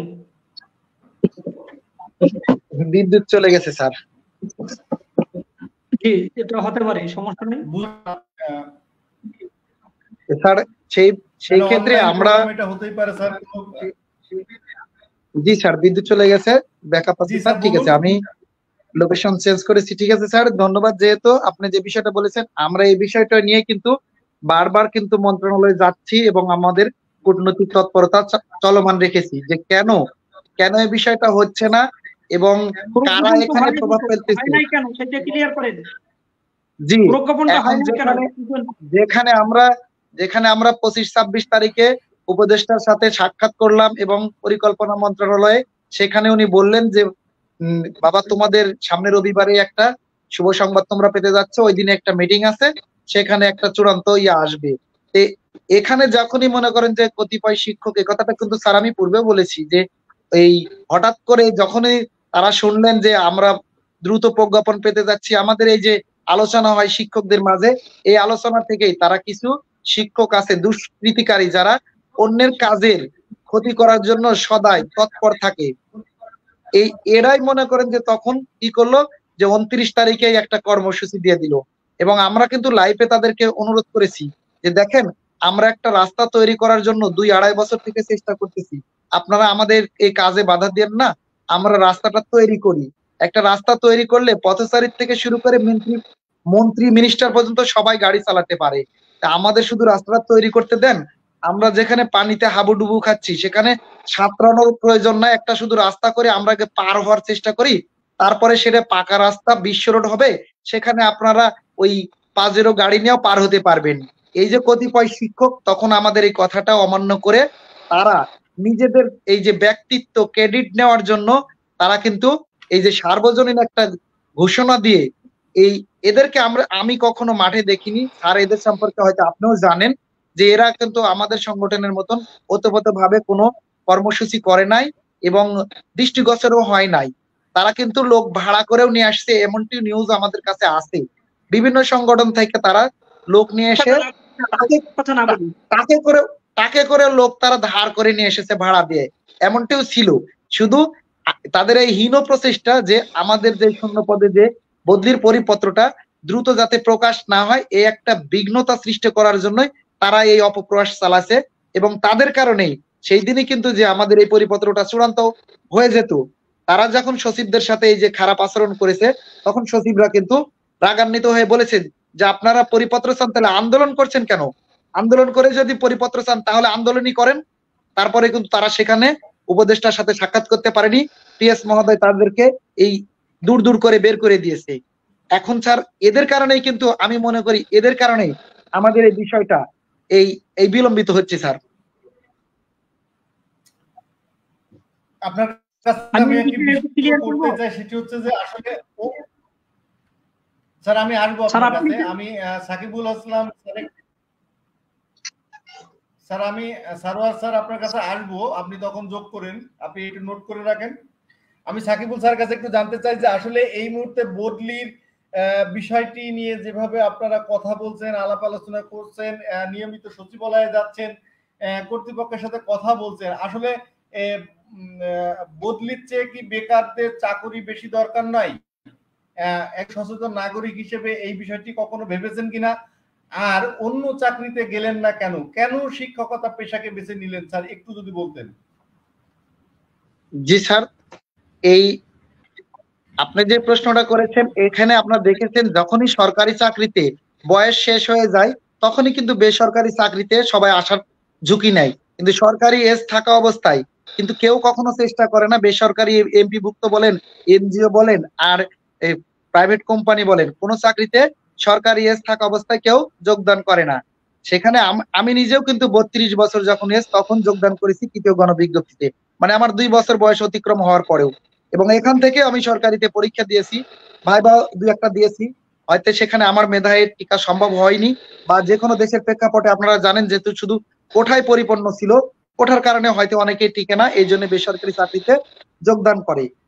সেখানে আমরা যে যোগদান করেছি এই চাকরিতে, এটা মানুষ গড়ার একটা মহান পেশা, সুনামের জন্য, যে এই চাকরিটা তো বিনা পয়সায় পাওয়া যাচ্ছে, যেখানে মেধার মূল্যায়ন করা হচ্ছে, এনটিআরসি মেধার মূল্যায়ন করে আমাদের চাকরি দিয়েছে। আমি 11তম নিবন্ধনধারী, আমি কখনো কোথাও আবেদন করিনি, যখন এনটিআরসি এই আপনার মেধা তালিকা তৈরি করলো তখনই কিন্তু আমি আবেদন করে এই চাকরিটা নিয়েছি। স্যার সেই প্রেক্ষাপটে যে কিন্তু স্যার এই যে বদলির কথা আপনারা বলছেন, আপনাদের নানা সমস্যা তুলে ধরছেন, নানা যুক্তিও আপনারা উপস্থাপন করছেন, কিন্তু আমার যে বিষয়টি জানার যে আসলে একজন শিক্ষক হিসেবে এই বদলি চালু হলে তাতে কি শুধু শিক্ষকরাই লাভবান হবে, নাকি আমরা যাদের জন্য এই শিক্ষকতা পেশাটা বেছে নিয়েছি আমাদের সেই সব কোমলমতি শিক্ষার্থী কিংবা ওই প্রতিষ্ঠান কোনো উপকৃত হবে বলে আপনি মনে করেন? জি স্যার, স্যার এখানে দেখেন একজন শিক্ষক যখন পরিবার ছেড়ে বাইরে আসে তখন তার মাথার মধ্যে কিন্তু চিন্তা আছে 3টা দিক। প্রথমত তার নিজের চাকরিতে তাকে সচেতন থাকতে হবে এবং দায়িত্বটা সক্রিয়ভাবে পালন করতে হবে। তারপরে তার চিন্তা আছে নিজের পরিবার, বাবা মা। এখন একজন শিক্ষক, একজন মানুষ, একজন মাঝি কখনো কিন্তু 2টা কাজ করতে পারে না। একটা মাঝি কি 2টা নৌকা কখনো চালাতে পারে? একজন শিক্ষক যেখানে 500 কিলোমিটার দূরে যোগদান করেছে সেখানে যখন সে শোনে যে তার বাসায় বাবা অসুস্থ বা ছেলে মেয়ে অসুস্থ, তখন কিন্তু সে ক্লাসে থাকা অবস্থা তার যে একটা ক্লাসের যে একটা ফিডব্যাক, তার যে একটা ক্লাসের প্রতি যে একটা প্রস্তুতি, এটা কিন্তু নষ্ট হয়ে যায়। তখন কিন্তু সে মনোমালিন্য হয়ে যায় এবং পাঠদানে কিন্তু বাধাগ্রস্ত হন। সেই ক্ষেত্রে যদি বদলিটা চালু হয় এবং পরিবার নিয়ে যারা নিজ জেলায় উপজেলায় যখন বদলিটা চালু হবে, নিজ জেলা উপজেলায় যখন যাবে, তখন কিন্তু তাদের এই মানসিক যে অশান্তি, সেটা কিন্তু প্রশান্তি লাভ করবে। তারা পরিবার কাছে নিয়ে থাকবে, বাবা মা আত্মীয় স্বজন নিজ এলাকায় বসবাস করবে। এবং এই যে আপনি জানেন যে এমপিওভুক্ত শিক্ষকদের প্রাথমিক যেই বেতনটা সেটা হচ্ছে 12,500 টাকা, যেটা দিয়ে আজকের বাজারে মাসের অর্ধেক চলা সম্ভব হয় না। সেক্ষেত্রে যদি একজন শিক্ষকের মৌলিক অধিকার যদি নিশ্চিত না হয়, এই যে অন্ন, বস্ত্র, বাসস্থান, চিকিৎসা, শিক্ষা, এটা যদি নিশ্চিত না থাকে, তাহলে এই শিক্ষক যদি মানুষ গড়ার কারিগর হয়, উনি কিভাবে, কাকে গড়বেন, কি দিয়ে গড়বেন? উনি তো নিজেই ঠিক নাই। ওনার যে নিজের যে চলার অবস্থান, সেটাই তো ভেঙে পড়েছে। দুর্বিষহ চিন্তায় একজন শিক্ষক যখন বাজারে বাজার করতে যান, তখন চিন্তা করেন যে আমি এই মাসের বাজারটা কিভাবে করব, আমি কিভাবে নিজের সংসার চালাবো। যদি একজন শিক্ষক যদি এই অবস্থানে থাকেন, তারপরেও মনে করেন যে বাইরে 5,000 টাকা বাড়ি ভাড়া, এই 12,000 টাকার মধ্যে 5,000, সর্বনিম্ন 3,000-এর নিচে কোথাও, এই ঢাকা শহর না, যে কোনো জায়গায় আপনি গ্রামের বাড়িতেও 3,000 টাকার নিচে বাসা ভাড়া পাবেন না, এবং গ্যাস বিল 1,500-2,000 টাকা। তাহলে একজন শিক্ষক খাবে কি? তার পরিবারের জন্য সাপোর্ট দিবে কি? যদি শিক্ষক যদি অভাবগ্রস্ত থাকে, তাহলে সেই শিক্ষক, আপনি দেখেন, একটা রোগাক্রান্ত গাছ থেকে কি কখনো একটা ভালো ফল আশা করা যায়? আমি এটা আপনার মাধ্যমে শিক্ষা সংশ্লিষ্ট যারা আছেন তাদেরকে আমি জানাতে চাচ্ছি এবং তাদের থেকে জানতে চাচ্ছি যে একটা বৃক্ষ যদি রোগাক্রান্ত হয়, সেই বৃক্ষ থেকে কখনো কি সতেজ সুন্দর একটা ফল লাভ করা যায়? আমি আশা করছি তারা অবশ্যই। স্যার, স্যারের প্রসঙ্গ বলতে পারি? জি জি জি জি, আপনি বলুন, আমি এমনিতেই আপনার কাছে যেতাম। আপনি এই প্রসঙ্গে কোনো কিছু যোগ করতে চান? হ্যাঁ, এই প্রসঙ্গে স্যারের সাথে একটি কথা যোগ করতে চাই। দেখেন, আমাদেরকে কিন্তু সৃষ্টি করেছেন মহান আল্লাহ পাক বা ভগবান বা ঈশ্বর, যেটাই বলেন, সৃষ্টি করেছেন, আমাদেরকে কিন্তু অনেক নিয়ামত দিয়েছেন। বাতাস, আলো, খাদ্য, এই যে মনোরম একটা পৃথিবী, এত কিছু দেওয়ার পরেও তিনি কেন জান্নাত জাহান্নাম বললেন বলেন? প্রণোদনা দিয়েছেন। আমরা বই পুস্তকে পড়েছি, তুমি যদি সৎ পথে চলো, ভালো কাজ করো, হালাল উপার্জন করো, হালাল খাও, তো তোমাকে জান্নাত দেয়া হবে। তো প্রণোদনাটা কেন দিয়েছেন? তাকে সৎ কাজে উৎসাহ দেওয়ার জন্য। উৎসাহ যে প্রতিটি পেশায় স্যার প্রণোদনাটা খুব দরকার, উৎসাহ খুব দরকার। একটা শিক্ষক বদলিটা প্রয়োজন, কারণ যখন সে বদলি হয়ে বাড়ির কাছে আসবে স্যার, তখন তার সে হয়তো বা পরিবারকে নিয়ে ডাল ভাত খেয়ে থাকতে পারবে, কিন্তু যখন দূরত্বে থাকবে, একজন পুরুষ শিক্ষকের কথাই যদি বলি, সে যদি মেসে থাকে স্যার, ওখানে তার ব্যক্তি খরচ, আবার বাড়িতে তার সন্তানের খরচ, এই দুইটা ব্যালেন্স করা তার জন্য খুব কঠিন হয়ে যায় স্যার। আর এই বদলিটা হলে কেউ মানে ক্ষতিগ্রস্ত হবে না, বরং উপকৃত হবে। কারণ আমরা যখন চলে যাব, ওই পোস্ট বদলি হয়ে যখন চলে যাব, ওই পোস্ট গুলো তো ফাঁকা থাকবে, তখন সেখানে যোগদানের সুযোগ পাবে, কর্মসংস্থানের কোনো বাধা সৃষ্টি হবে না। কিন্তু ম্যাডাম এই ক্ষেত্রে বলছেন যে বদলি প্রথা আসলে গ্রামের প্রতিষ্ঠান গুলোতে শিক্ষক সংকট দেখাবে, কারণ বদলি চালু হলে অনেক শিক্ষকই কিন্তু শহরমুখী হয়ে যাবে। এ প্রসঙ্গে আপনি কি বলবেন? স্যার, আমি বলি, আপনি একটু ভাববেন, আপনার মাধ্যমে সকল সুধীজন এবং এখানে যারা উপস্থিত আছেন লাইভে সবাইকে বলছি, এই 12,500 টাকায় স্যার শহরে থাকা ওই যে আপনার কবিতার মতো পূর্ণিমার চাঁদ ঝলসানো রুটি স্যার, সেই রকম হয়ে যাবে স্যার। কারণ এই একটা বাচ্চাকে যখন প্রাইভেট পড়াবে স্যার শহরে, একজন টিচার, আমার মেয়েও পড়ে, আমি যখন বলতে যাই, তারা বলে 4,000 5,000 টাকা স্যার, সপ্তাহে 3 দিন। আমি এই 12,500 টাকা একটা টিচারের বিল দিব, মেয়েকে পড়াবো, না নিজে খাবো, না নিজের মৌলিক চাহিদা পূরণ করব? আসলে স্যার এটা একটি ভুল ধারণা, ভ্রান্ত ধারণা। আমরা কেউ শহরমুখী হব না সবাই। আর শহরে কয়টা স্কুল আছে স্যার বলেন এমপি ভুক্ত? সকল শিক্ষক শহরে কি করে আসবে? একটা শহরে হয়তো বা 4টা 5টা বা 6টা স্কুল আছে, কিন্তু শিক্ষক তো অনেক। এতগুলো শিক্ষকের পোস্ট তো আর শহরের স্কুলগুলোতে নেই স্যার। যেমন আমাদের সাকিবুল স্যার, উনি যেতে চান, ওনার মা প্যারালাইজ, উনি যেতে চান ওনার গ্রামে, ওনার প্যারালাইজড মায়ের সেবা যত্ন করতে। স্যার আমি জয়পুরহাট ছোট্ট একটি শহর, আমি আমার শহরে জয়পুরহাটে আসতে চাই, কারণ আমার সন্তানরা আমাকে ছাড়া অসুস্থ হয়ে গেছে স্যার। আমার 5 বছরের একটা বাচ্চা, তার ঠান্ডা জনিত সমস্যায় সে আক্রান্ত হয়ে গেছে স্যার। কারণ সে মায়ের সঙ্গ পায় না, মায়ের একটা টেক কেয়ার পায় না। আমি মা হিসেবেও নিজেকে ব্যর্থ মনে করছি যে আমি কি করব, নিজের মাতৃত্বের দায়িত্ব পালন করব, না আমার এই কষ্ট অর্জিত চাকরিটাকে আমি ধরে রাখবো। ম্যাডাম আমি একটু আপনার সাথে অ্যাড করতে চাই এই বিষয়টাই। স্যার আপনি এই স্যার এই বিষয়টা আপনি অবহিত যে দেখেন আমরা তো শূন্য পদে বদলি চাই। তাহলে যদি একটা উপজেলায় একটা জেলায় যদি 20টা পদ ফাঁকা থাকে তবে 20 জন শিক্ষকই তো সেখানে যেতে পারবে। তাহলে আপনি যদি একটা শহরে যদি ধরেন 10টা প্রতিষ্ঠান আছে, 10 জন শিক্ষকই তো সেখানে বদলি হয়ে যেতে পারবেন যদি শূন্য পদ থাকে। পদ যদি না থাকে তাহলে তো কেউ সেখানে যেতে পারবে না। তাহলে যে আমাদের যে এভাবে বোঝানো হয় খোড়া যুক্তি দিয়ে যে সকল শিক্ষক শহরে আসবেন, শহরে যদি পদ শূন্য না হয় তাহলে আমরা কি শহরের জন্য অপেক্ষা করব, না নিজের জেলায় নিজের গ্রামে নিজের যেখানে আমরা বাসা ভাড়া লাগবে না, এক্সট্রা কোনো খরচ হবে না, পরিবারের সাথে থাকতে পারবো, শান্তিতে জীবনযাপন করতে পারবো, সহায়ক পেশা হিসেবে কৃষি বা ব্যবসা বা অন্য কিছু বেছে নিতে পারবো, সেক্ষেত্রে তো আমি মনে করি যে স্যার কেউ শহরে যাবে না। যারা শহরের বাসিন্দা তারা শহরে যাবে, যারা গ্রামের বাসিন্দা তারা গ্রামে যাবে।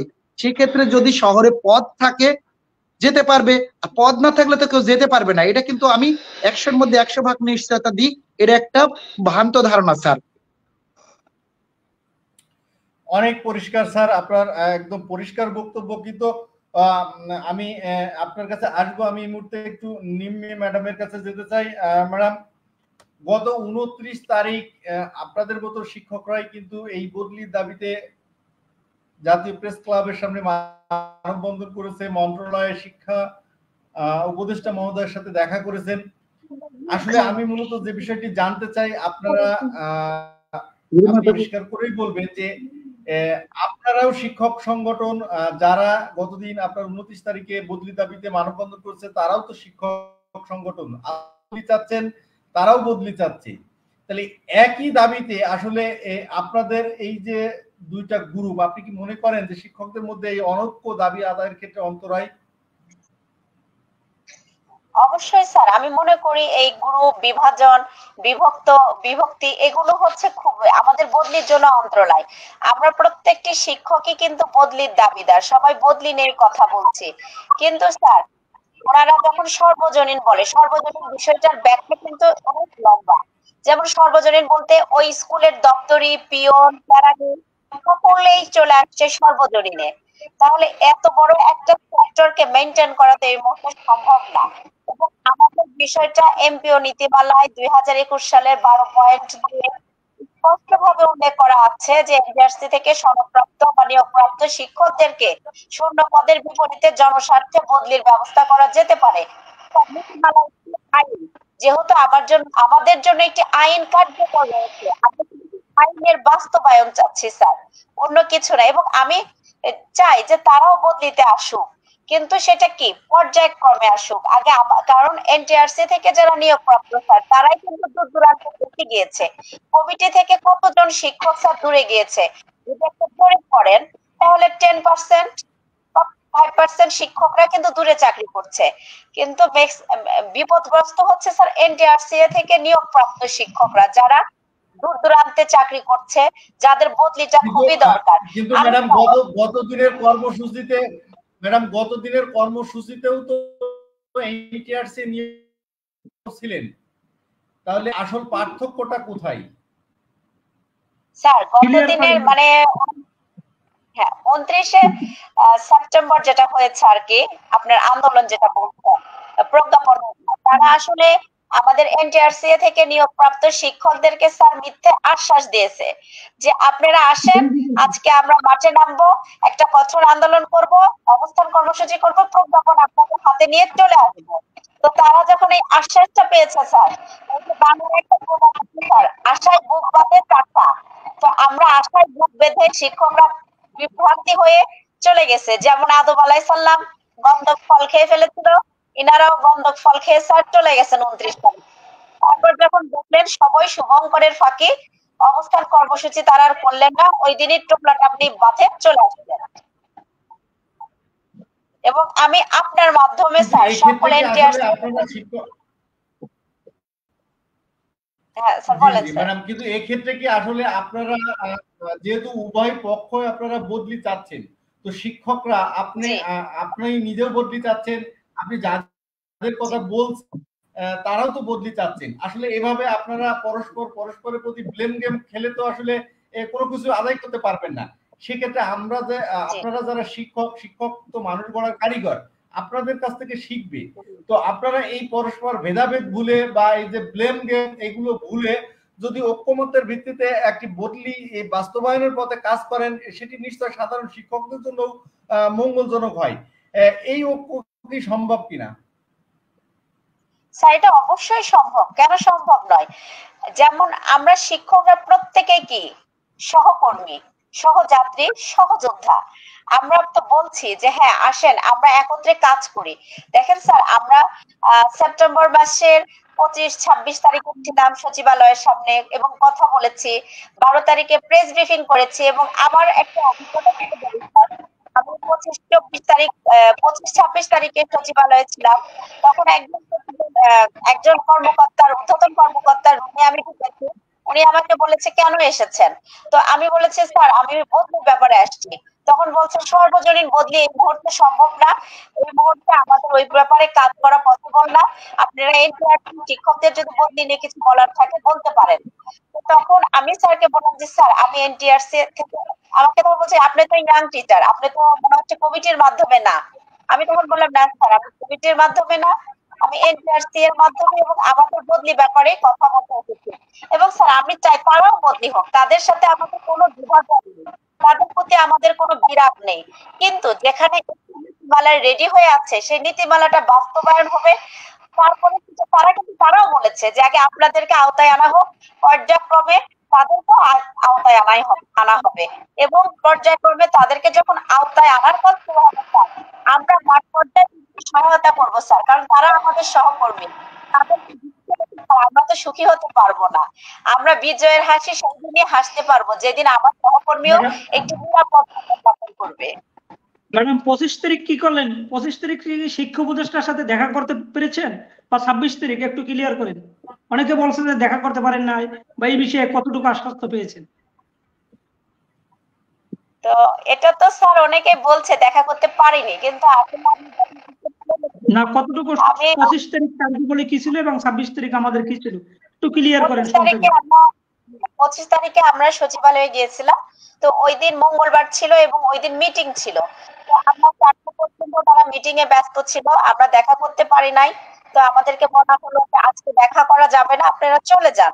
তো আমরা চলে আসতে চেয়েছিলাম, এমতো মুহূর্তে আমাদের যিনি প্রধান সমন্বয়ক সারোয়ার স্যার, উনি বললেন যে আমি দেখা না করে যাব না। তো তখন ওনাকে ছেড়ে, যেহেতু ওনার সাথে আমরা একটা কমিটি, একটা দল হয়ে গিয়েছি, তাকে ছেড়ে আমরা কিভাবে আসি? তো আমরা ওয়েট করছিলাম।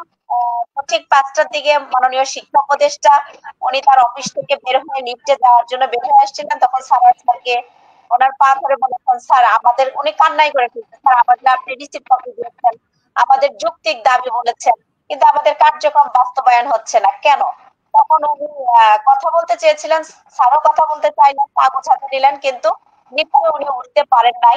তো উনি তখন 18 তলা থেকে খুব দ্রুত গিয়ে মিট করেন।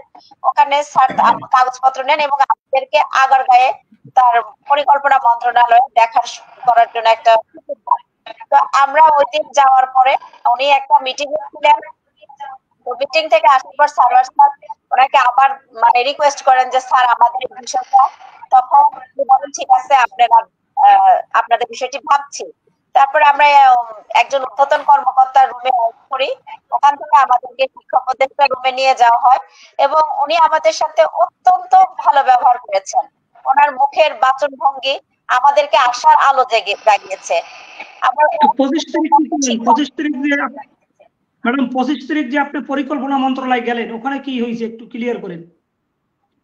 আচ্ছা 25 তারিখে স্যার বললাম তো, 25 তারিখে গিয়েছিলাম, আমরা ওয়েট করছিলাম, তো উনি মিটিং এ ছিলেন, তো ওখানে বললেন যে আজকে দেখা হবে না। তো তখন আমরা একটু হতাশ হয়ে গেলাম। তো স্যার বললেন ঠিক আছে আমরা ওয়েট করি, দেখা করব।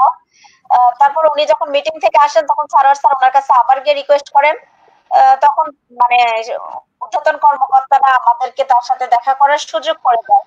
তো ওখানে দেখা করার আগে স্যার বলছে আমি আমার নিজের মধ্যে নেই, আমি আসলে এত হতাশ হয়ে গেছি, আমি এতদিন ধরে পরিশ্রম করছি কিন্তু আমি কোথাও থেকে আশার বাণী কিছু পাচ্ছি না। আজকে যদি কিছু না হয় তাহলে আমার এই জীবনটাকে কি হবে, আমি আত্মহত্যা কিছু করে ফেলবো। কারণ শিক্ষকদের কাছে গিয়ে আমি কি বলবো, কিভাবে মুখ দেখাবো? শিক্ষকরা তো আমার মুখের দিকে তাকায় আছে, যেহেতু তিনি প্রধান সমন্বয়ক, তার আশায় আমরা তাকাই। মিথ্যা অপপ্রচারও অনেকেই করছেন যে উনি আসলে কাজ করছেন না, শুধু ছবি তুলছেন আর ফেসবুকে আপলোড করছেন। তো এটাতে তিনি হতাশার ফলে উনি তখন আমাদেরকে দেখা করার সুযোগ করে দেন। তো আমরা শিক্ষক উপদেষ্টার সাথে দেখা করি, ওনার বাচন ভঙ্গি, ওনার সহানুভূতি আমাদেরকে আশার আলো জাগিয়েছে। উনি বলেছে বাবারা তোমরা এত অধৈর্য কেন, তোমরা ধৈর্য ধরো, তোমাদের একটু যৌক্তিক দাবি, তোমাদের ভূমিকা নিয়ে আমি আমি তোমাদের কাগজপত্র করেছি, এটা তোমাদের কাজ চলছে, তোমাদের এটা দ্রুতই সমাধান করার ব্যবস্থা করছি। এবং 29 তারিখ যে মিটিং ছিল সেটা আপনি কোথা থেকে জেনেছেন? 29 তারিখ যে মিটিং ছিল বলেছে যে রবিবারে, হ্যাঁ রবিবারে তোমাদের কোনো একটা মিটিং হবে, সেখানে বদলির ব্যাপারে একটু আলোচনা হবে।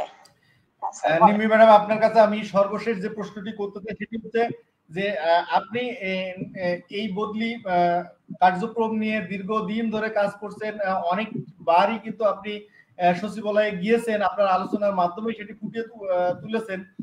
আপনার কাছে আমি যে বিষয়টি জানতে চাই সেটি হচ্ছে যে এই যে সার্বজনীন যে বদলিটা, এটি আপনি যেহেতু কর্মকর্তাদের সাথে অনেকবারই কথা বলার সুযোগ হয়েছে, আপনি এই সমস্ত আলোচনার মধ্যে কি বুঝতে পেরেছেন যে সার্বজনীন বদলি এটি কতটুকু সম্ভব? এটি তাদের কথার মাধ্যমে কোনো ফুটে উঠেছে কিনা, কিংবা মূলত তারা কোন প্রক্রিয়ায় বদলির ক্ষেত্রে আপনাদের সাথে ঐক্যমতে পৌঁছেছে মনে করেন?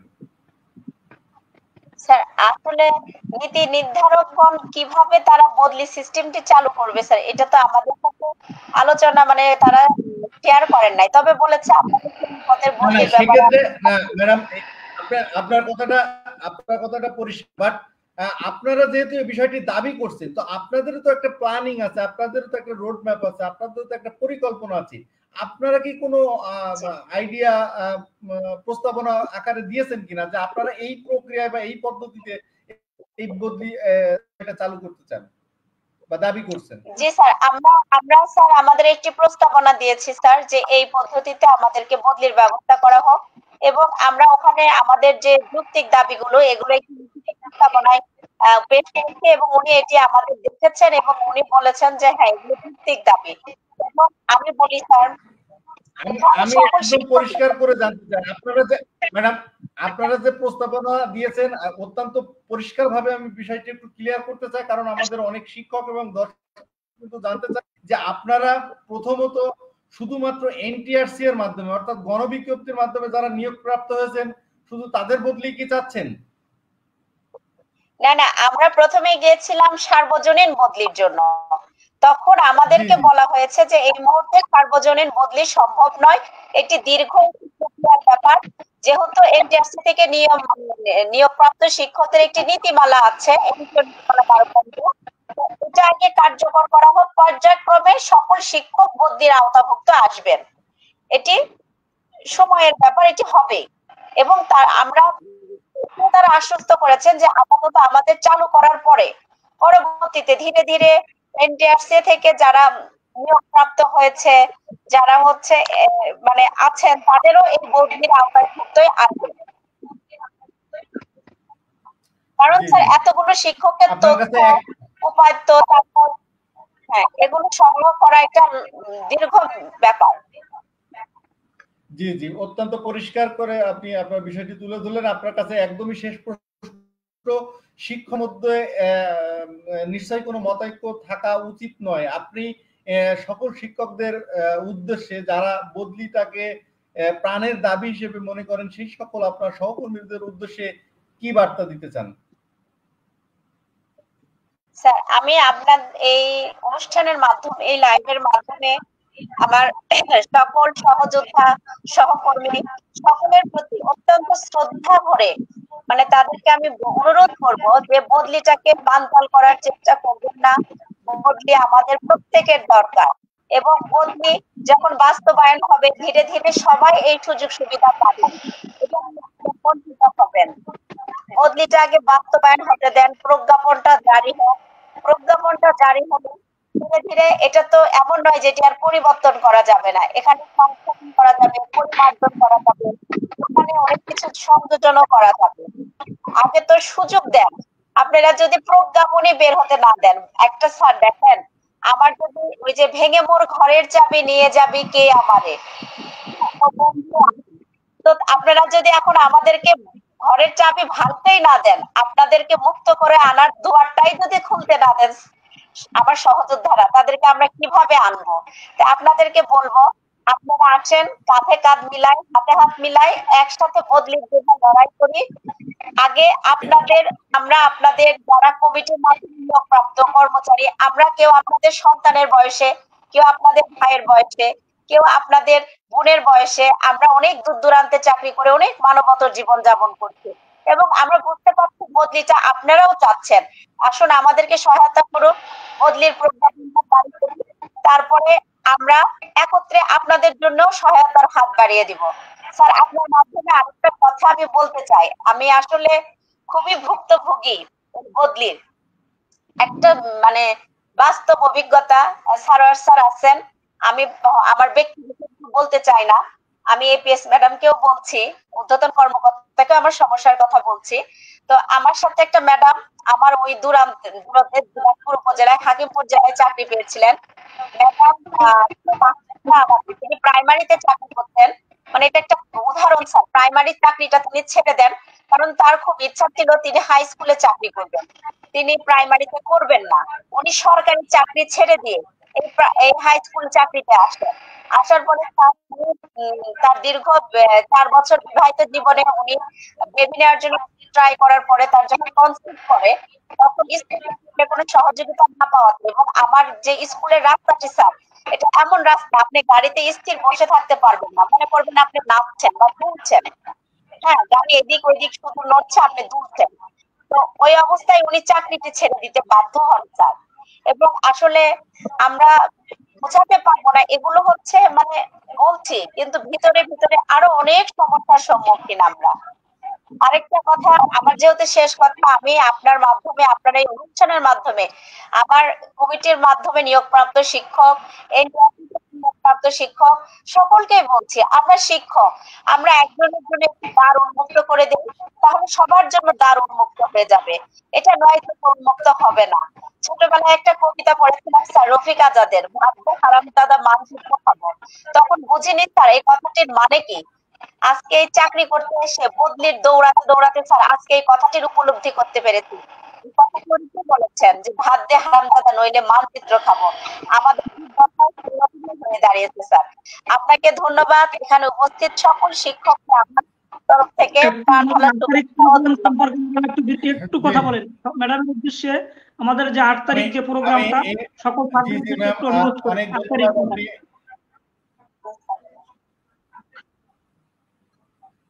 জি জি, আমি সারোয়ার স্যারের কাছে যেতে চাই একেবারে শেষ পর্যায়ে। স্যার, আপনার কাছে জানতে চাই, আসলে আপনারা এই মুহূর্তে সরকারের ঊর্ধ্বতন কর্তৃপক্ষ, বিশেষ করে শিক্ষা মন্ত্রণালয়ের কাছে সংশ্লিষ্ট যে কর্তৃপক্ষ আছে, আমাদের শিক্ষা উপদেষ্টা এবং সচিব মহোদয়, তাদের কাছে আপনারা কি প্রত্যাশা করছেন, এবং আপনাদের প্রত্যাশিত দাবি অনুযায়ী বা আপনারা যে দাবিটা তুলেছেন সেটি যদি পূরণ না হয়, সেক্ষেত্রে আপনাদের পরবর্তী পরিকল্পনা কি বা কোনো ধরনের কর্মসূচিতে যাবেন কিনা, এই বিষয়টি যদি আমাদের একটু বলতেন। জি স্যার, ধন্যবাদ আপনাকে প্রশ্ন করার জন্য। আমাদের দেখেন, আমরা যখন 26 তারিখ পরিকল্পনা মন্ত্রণালয় শিক্ষা উপদেষ্টার সাথে দেখা করি, তখন ওখান থেকে উচ্চপদস্থ কর্মকর্তা এবং একাধিক ব্যক্তিবর্গ বলেছেন যে আপনাদের রবিবার শূন্যপদে বদলি প্রজ্ঞাপন সম্পর্কে একটা মিটিং আছে, এবং ওনারা মিটিংটা পরিচালনা করতেছিলেন। ঠিক এর আগ মুহূর্তে আমাদের কমিটির এবং যারা সর্বজনীন বদলি চেয়েছেন এবং এদের থেকে অতিরিক্ত সচিব এবং যুগ্ম সহকারী সিনিয়র সচিব এদের কাছে গিয়ে ওনারা খারাপ ব্যবহার করছে। খারাপ ব্যবহার করার কারণে ওনারা বদলির প্রজ্ঞাপনটা আমরা 29 তারিখে পেতাম। 29 তারিখে না ব্যক্তি চাচ্ছি না, আমি একটু বলি, আমি কাউকে দোষারোপ করছি না। একটু কথা বলি, করাই যাবে না স্যার। আপনি এখানে আসছেন, আপনার বিষয়টি আপনি যৌক্তিকভাবে উপস্থাপন করুন। আমি বলছি কাউকে দোষারোপ করছি না, আমি ব্যক্তি আক্রমণ করা যাবে না। সেই সংগঠন কি করেছে, কিভাবে কর্মসূচি পালন করেছে, এটি একান্তই তাদের ব্যাপার। আপনি আপনার কথা বলুন স্যার। আমি বলতে চাচ্ছি কে বা কে কি যে বা যারাই যাই কিছু করুক না কেন, আমরা সকলেই শিক্ষক।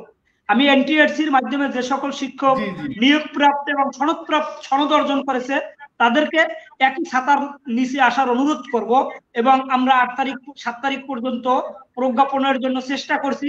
যে এর ভিতরে যদি প্রজ্ঞাপনটা হয়ে যায় ভালো, যদি প্রজ্ঞাপন না হয় আমরা 8 তারিখ থেকে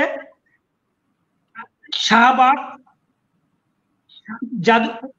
কোনটা দেন স্যার, প্রজন্ম চত্বর, ওখানে আমরা অবস্থান কর্মসূচি এবং আমরণ অন্বেষণ যাবো। ওখান থেকে প্রয়োজন বোধে আমরা প্রধান উপদেষ্টার কার্যালয় যাব। কারণ দেখেন, এই সরকার অন্তর্বর্তীকালীন সরকার আসার পরে সকল দাবি প্রায় যারা মানববন্ধন মাঠে নেমেছে তাদের সকল দাবি আদায় হয়েছে, কিন্তু আমরা দীর্ঘদিন এই সরকার এই শিক্ষা উপদেষ্টা আসার পরে আমরা 4টা 25-26 তারিখ মানববন্ধন করেছি এবং একাধিকবার শিক্ষা উপদেষ্টার সাথে দেখা করেছি। ওনারা বারবার আমাদের আশ্বস্ত করে।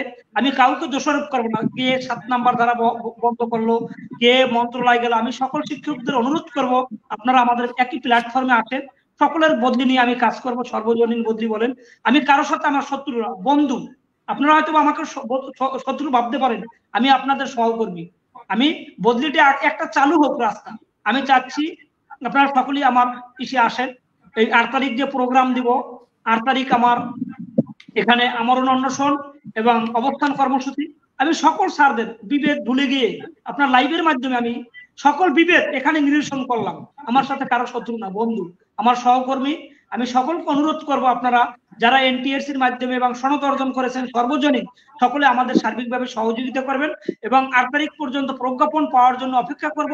যদি 7 তারিখ পর্যন্ত এর ভিতরে প্রজ্ঞাপন যদি না হয়, আমরা কূটনৈতিকভাবে যোগাযোগ অব্যাহত রেখেছি, এর ভিতরে যদি প্রজ্ঞাপন না হয় আমরা 8 তারিখ মাঠে নামবো। 8 তারিখ থেকে আমরা আমরণ অন্বেষণ এবং অবস্থান কর্মসূচি পালন করব। প্রয়োজন বোধে আমরা প্রধান উপদেষ্টার বাসভবনের ওখানে যাব দেখা করার জন্য। আমাদের বদলির প্রজ্ঞাপনের জন্য যা যা করণীয় আমরা এটি করব। এটা আমি সকলকে অনুরোধ করব, আপনারা দলমত নির্বিশেষে সকলে আমাদের 8 তারিখের প্রোগ্রামকে সফল করবেন। যদি প্রজ্ঞাপন না হয়, এর জন্য প্রজ্ঞাপনের জন্য আমাদের ইন্ডেক্সধারী বদলি গণবিজ্ঞপ্তি প্রত্যাশী ঐক্য পরিষদের পক্ষ থেকে সর্বোচ্চ চেষ্টা করে যাচ্ছি প্রজ্ঞাপনটা বের করার জন্য।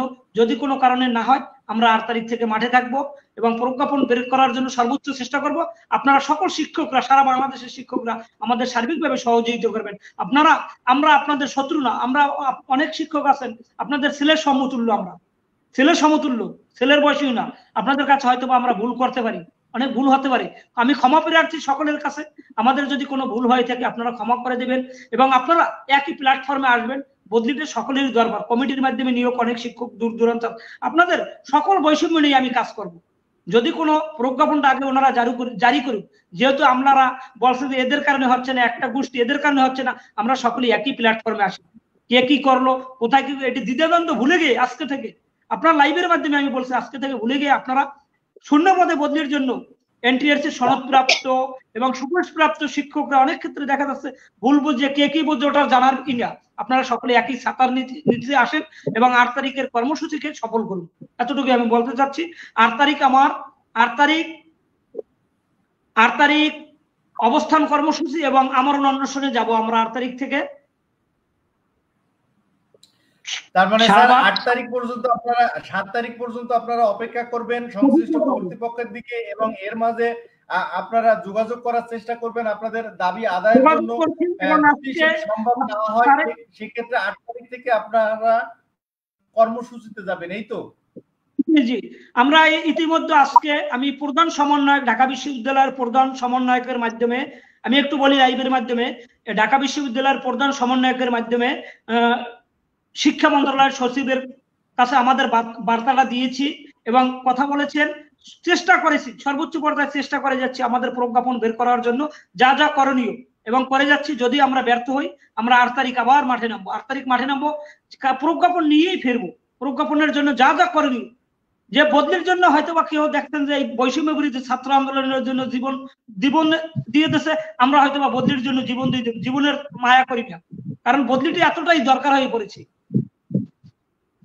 কারণ এটা আমাদের যৌক্তিক দাবি। আপনি একজন শিক্ষক, আপনি মনে করেন যে বদলিটা 12,500 টাকা বেতনে 500 থেকে 700 কিলোমিটার দূরে কতটা যৌক্তিক? স্যার আপনি একজন শিক্ষক, আপনি কলেজের একজন শিক্ষক, আপনি জানেন।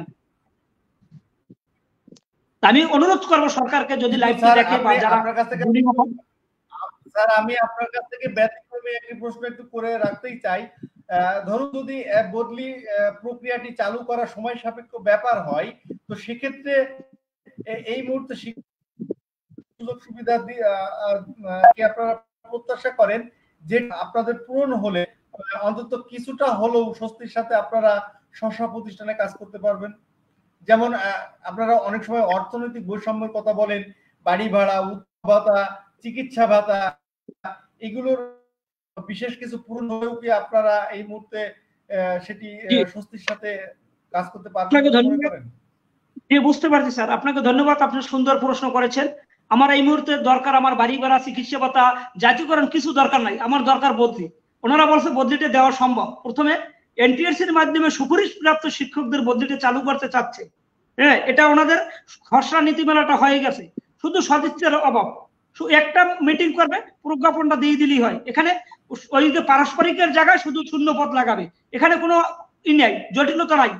অনেক ধন্যবাদ স্যার, একদম পরিষ্কার। অর্থাৎ এই মুহূর্তে আপনাদের অন্য আমার বদলি চাওয়া সেটি হচ্ছে বদলি। জি জি, ধন্যবাদ, আপনার কথা একদম পরিষ্কার। আপনি থাকুন, আর অল্প সময় আছে।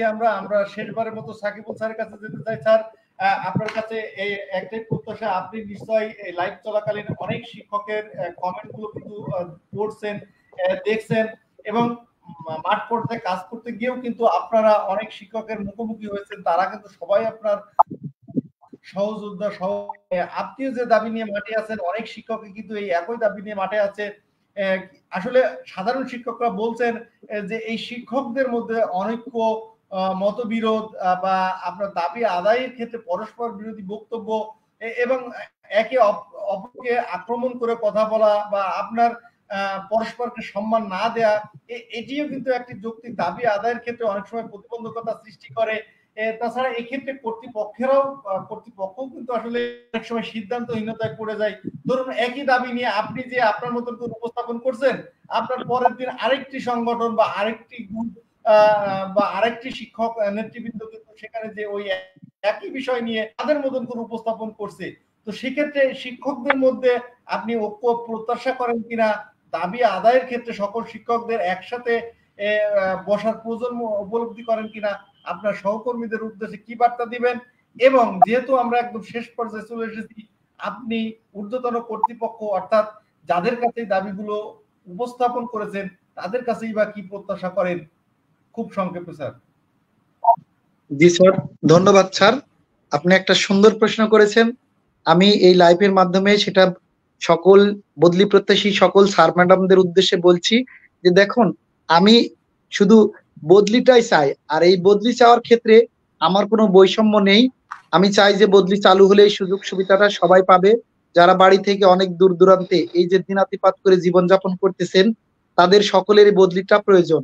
এজন্য স্যার আপনি অবহিত থাকবেন যে আমরা যতবারই এই কর্মসূচি করেছি, আমি বিভিন্ন পত্রিকায় কিন্তু প্রেস ব্রিফিং দিয়েছি। এখানে কিন্তু আমি কখনো বৈষম্য করে কাউকে বলিনি যে এ আসবেন এ আসবেন না। আমি বলেছি যারা বদলি প্রত্যাশী যত স্যার ম্যাডাম আছেন সকলের কাছে আমার বিনীত অনুরোধ যে এত তারিখের কর্মসূচিকে আপনারা সশরীরে অংশগ্রহণ করুন এবং সফল করুন। এখানে স্যার আমার কোনো কারো প্রতি ভেদাভেদ নাই, যেহেতু আমাদের লক্ষ্য একটাই, সবাই আমরা বদলেই চাই। সেখানে কেন আমার ভেদাভেদ হবে? আমরা দুই ভাই যদি একটা হাল টানি তাহলে হালটা কিন্তু সহজে টানা সম্ভব হবে, কিন্তু যদি একাই যদি হালটা টানতে চাই তাহলে কিন্তু আমাকে দ্বিগুণ পরিমাণ শক্তি ব্যয় করতে হবে। এই জন্য আমি মনে করি আমাদের যারা বদলি প্রত্যাশী স্যার ম্যাডাম রয়েছেন তারা সকল ভেদাভেদ ভুলে যান এবং আপনারা জানেন যে আমরা এই সংগঠনটি দীর্ঘদিন থেকে এই প্রচেষ্টা চালিয়ে যাচ্ছি এবং তার ধারাবাহিকতায় আজকে বদলি নামে যেই শব্দটি আজ অহরহ পত্রিকায় আসতেছে, মন্ত্রণালয়ে আলোচনা হচ্ছে এবং নীতিগত সিদ্ধান্ত হয়েছে, সেখানে আপনারা আর কেউ বিরোধিতা করবেন না এবং আমাদের সাথে এক প্ল্যাটফর্মে এসে আমাদের কর্মসূচি যে পরবর্তী যে কর্মসূচি এই কর্মসূচিতে আপনারা আসবেন এবং এই কর্মসূচি সফল করুন। এই জন্য বলছি যে যেহেতু চাওয়া আপনাদের অভিন্ন, তাহলে কেন আমরা ভিন্ন হয়ে উপস্থাপন করব? চাওয়া যেহেতু অভিন্ন, সেখানে আমরা একসাথেই আমাদের চাওয়াটা পূরণ করি। এই জন্য আমার কোনো ভেদাভেদ নেই, আমরা সবাই শিক্ষক, মানুষ গড়ার কারিগর। আমাদের মনটা সংকীর্ণ নয়, আমাদের মনটা হতে হবে উদার। আমি জানি যে শিক্ষকতা পেশায় শিক্ষকের কোনো মনের সীমানা নাই, তার কোনো মনের ভিতরে কোনো সীমাবদ্ধতা থাকা যাবে না, সংকীর্ণতা থাকা যাবে না। যেহেতু এই চাওয়াটা সর্বজনীন চাওয়া, সবাই চায়, সেখানে আমি কাউকে বাদ দিয়ে চাই না, সকলের জন্যই চাই সকলে আসুন। এবং আমাদের এই যে লাইভটা আজকে যদি দেশের সুধী মহল, শিক্ষা সংশ্লিষ্ট কর্মকর্তা, মাননীয় শিক্ষা উপদেষ্টা সহ প্রধান উপদেষ্টা এবং বিভিন্ন মহল যারা দেশের উন্নয়নে কাজ করেন, শিক্ষার উন্নয়নে কাজ করেন, যদি তারা আমাদের এই লাইভটা দেখে থাকেন এবং আজকে যারা এই লাইভে উপস্থিত ছিলেন তারা কিন্তু এই বদলি প্রত্যাশী সকল স্যার ম্যাডামদের যে দুঃখ দুর্দশা সেই কথাগুলো কিন্তু ফুটিয়ে তুলেছেন। আমি আশা করছি আপনারা আমাদের এই দুঃখ দুর্দশা লাঘবের জন্য আপনাদের যতটুকু প্রয়োজনীয় করণীয় আছে আপনারা মনে করেন যে এতটুকু করলে এই শিক্ষক সমাজ উপকৃত হবে এবং তাদের এই দুঃখ দুর্দশা আর শিক্ষক সমাজ এইভাবে লাইভের মাধ্যমে কান্না করে প্রকাশ করবে না। যদি আপনারা এই বিষয়টা যদি কোনোভাবে দেখে থাকেন তাহলে আমাদের জন্য অন্তত আমরা আপনাদের কাছ থেকে অর্থনৈতিক কোনো সাপোর্ট চাই না। শুধু বদলি এমন একটা সহজ একটা জিনিস, আপনারা যেটা শুধু সদিচ্ছা করলেই 10টা দিনের মধ্যে কিন্তু আপনারা ইচ্ছা করলে আমাদের বদলি করতে পারেন, এখানে একটা মাসও লাগবে না। আমরা শিক্ষকরা এত অধীর আগ্রহে আছি যে একটা শুধু প্রজ্ঞাপন দিয়ে যদি বলা হয় যে 10 ঘন্টার মধ্যে আবেদন কমপ্লিট করেন, আর যদি 5,000 টাকাও যদি আবেদন ফি ধরা হয়, তাহলে আমার মনে হয় না যে কোনো শিক্ষক 5 ঘন্টা দেরি করবে। মানে কম্পিউটারের দোকানে লাইন ধরে থাকবে যে কখন আমার আবেদনটা সম্পূর্ণ হবে।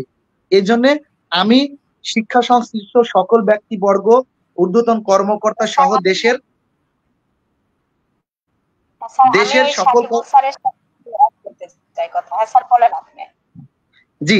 দেশের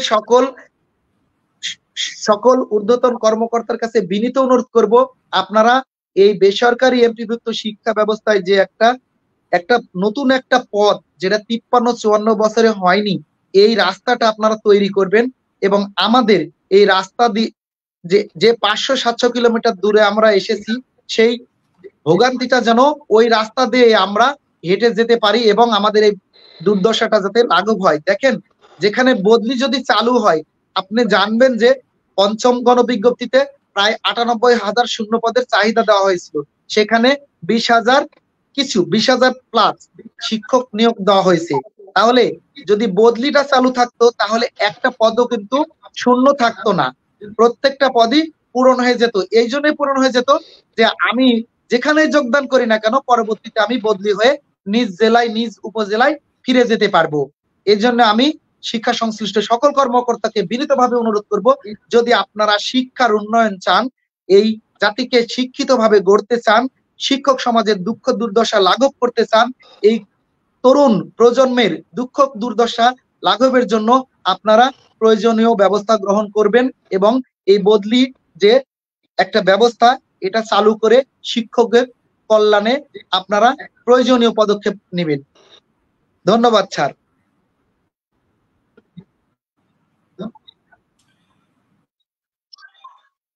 ম্যাম একেবারে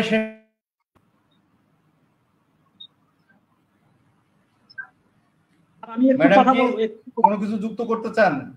আমরা অনুষ্ঠানের একদম শেষ জি প্রান্তে। স্যার, হ্যাঁ জি স্যার, একদম অনুষ্ঠানের শেষ প্রান্তে আপনার কাছে একটু সময় আমি চেয়ে নিচ্ছি স্যার। এখানে আমি স্যারের সাথে আরেকটা বিষয় যোগ করতে চাই, সেটা হলো এই বদলিটা চালু হলে স্যার এখানে সরকারকে আমাদের জন্য কোনো অর্থ ব্যয় করতে হবে না, বরঞ্চ আমাদের জন্য একটি ফি নির্ধারণ করে সেটি রাষ্ট্রীয় কোষাগারে নিয়ে রাষ্ট্রের উপকৃত হবে। আর স্যার আরেকটা কথা বলতে চাই যে এই যে বদলিটা এইটাতে যখন কার্যকর হবে স্যার, আমরা দেখেন দীর্ঘ 17 বছর শিক্ষকদের কিন্তু কথা বলার কোনো প্ল্যাটফর্ম ছিল না। শিক্ষকরা প্রতিনিয়ত বিভিন্ন যৌক্তিক দাবি এবং তাদের বৈষম্য দূরীকরণে রাজপথে বারবার নেমেছে, কিন্তু তাদের কিন্তু কণ্ঠ রুদ্ধ করা হয়েছে, তাদের কিন্তু কোনো প্ল্যাটফর্ম দেওয়া হয়নি যে আপনার কথাটি শুনবো। তো আমি আপনার মাধ্যমে বর্তমান যে অন্তর্বর্তী সরকারের প্রধান রয়েছেন এবং মাননীয় শিক্ষক প্রতিষ্ঠা রয়েছেন এবং যত কর্মকর্তা রয়েছে তাদের কাছে আমি অনুরোধ করব যে আপনাদের একটি মানে পদক্ষেপ, একটি সদিচ্ছা এবং একটি সুন্দর পদক্ষেপ শিক্ষকদের আস্থা আসার জায়গাটা মানে একটু পরিপক্ক করে, এবং আমরা আপনাদের প্রতি আরো আশাবাদী হব যে আপনারা আমাদের প্রতি সদয় এবং শিক্ষকদের প্রতি আপনারা সবসময় সুদৃষ্টি রাখবেন। কারণ আমরা তো সবসময় বঞ্চিত, আমরা তো এতদিন ধরে শিক্ষকরা তো কোথাও কোনো কথা প্রাণ খুলে মন খুলে বলতে পারিনি। যখন বাস্তবায়ন হবে তখন শিক্ষকরা আমার আশায় বুক বাঁধবে এবং নিজের মনোবলকে দৃঢ় করে নিজের মেধা মনন দিয়ে নিজের শিক্ষা ক্ষেত্রে নিজের শিক্ষা প্রতিষ্ঠান সেখানে তার সর্বোচ্চটা উজাড় করে দিতে পারবে। ধন্যবাদ স্যার। স্যার আমি একটু কথা বলতে চাচ্ছি। ধন্যবাদ। আমি হ্যাঁ আপনাকে দিব একটি প্রশ্ন অনেকবারই করা হচ্ছে, আমি জানি শিশির কুমার নন্দী মাননীয় উপস্থাপকের মাধ্যমে শিক্ষক সমাজ জানতে চায় আজকের মিটিং এর সভাপতি কোন প্রতিষ্ঠানে চাকরি করেন? উজিরপুর মহিলা কলেজের এমপিও শিটে তার নাম নেই কেন? সম্মানিত শিক্ষক মহোদয়, আপনার উদ্দেশ্যে একটু বলি যে আজকের এটা মিটিং না, কোনটা মিটিং আর কোনটা আলোচনা, কোনটা লাইভ টক শো, এটি যদি আপনার বুঝতে ব্যর্থ হন তাহলে আপনার প্রশ্নটুকু যৌক্তিক সেটি আমার বোধগম্য নয়। আর যেহেতু এটা কোনো মিটিং নয়, সুতরাং এই মিটিং এর কোনো সভাপতি থাকারও কথা না। সারোয়ার মোহাম্মদ সারোয়ার তিনি সভাপতি সংগঠনের ইন্ডেক্সধারী শিক্ষকদের বদলি গণবিজ্ঞপ্তি প্রত্যাশী ঐক্য পরিষদের, অথচ আপনি বারবার কমেন্টস করছেন যে আজকের মিটিং এর সভাপতি। মিটিং আর কোনটি আলোচনা এটি আগে আপনার বোঝা উচিত। তারপরও আমি বলবো সারোয়ার স্যার কিছু যোগ করতে চান? জি স্যার ধন্যবাদ। আপনি জানেন এই বদলিটা নিয়ে কাজ করার জন্য কিছু শিক্ষক আমার কয়টা বাচ্চা কোথায় কি করি এগুলো নিয়ে খুঁজতে থাকে। একটা শিক্ষক যদি না হয় তাহলে আমি 2023 সাল থেকে এই আমার মতো কেউ কষ্ট করে নাই। একটা শিক্ষক উপদেষ্টার পা ধরিয়া কান্না করতে পারে? আপনি বলেন স্যার। পা ধরিয়া আমি 18 তলায় কান্না করে দিয়েছি। নিমি ম্যাডামকে জিজ্ঞেস করেন, সাকিবুল স্যার ছিলেন, কতটা কষ্ট করছি। বারবার আমি কেন মাঠে যাব? কিছু শিক্ষক আছে আমি কি করি কোথায় কি করি এটা খুঁজতেই থাকবে, কারণ এদের কাজই হচ্ছে এইটা।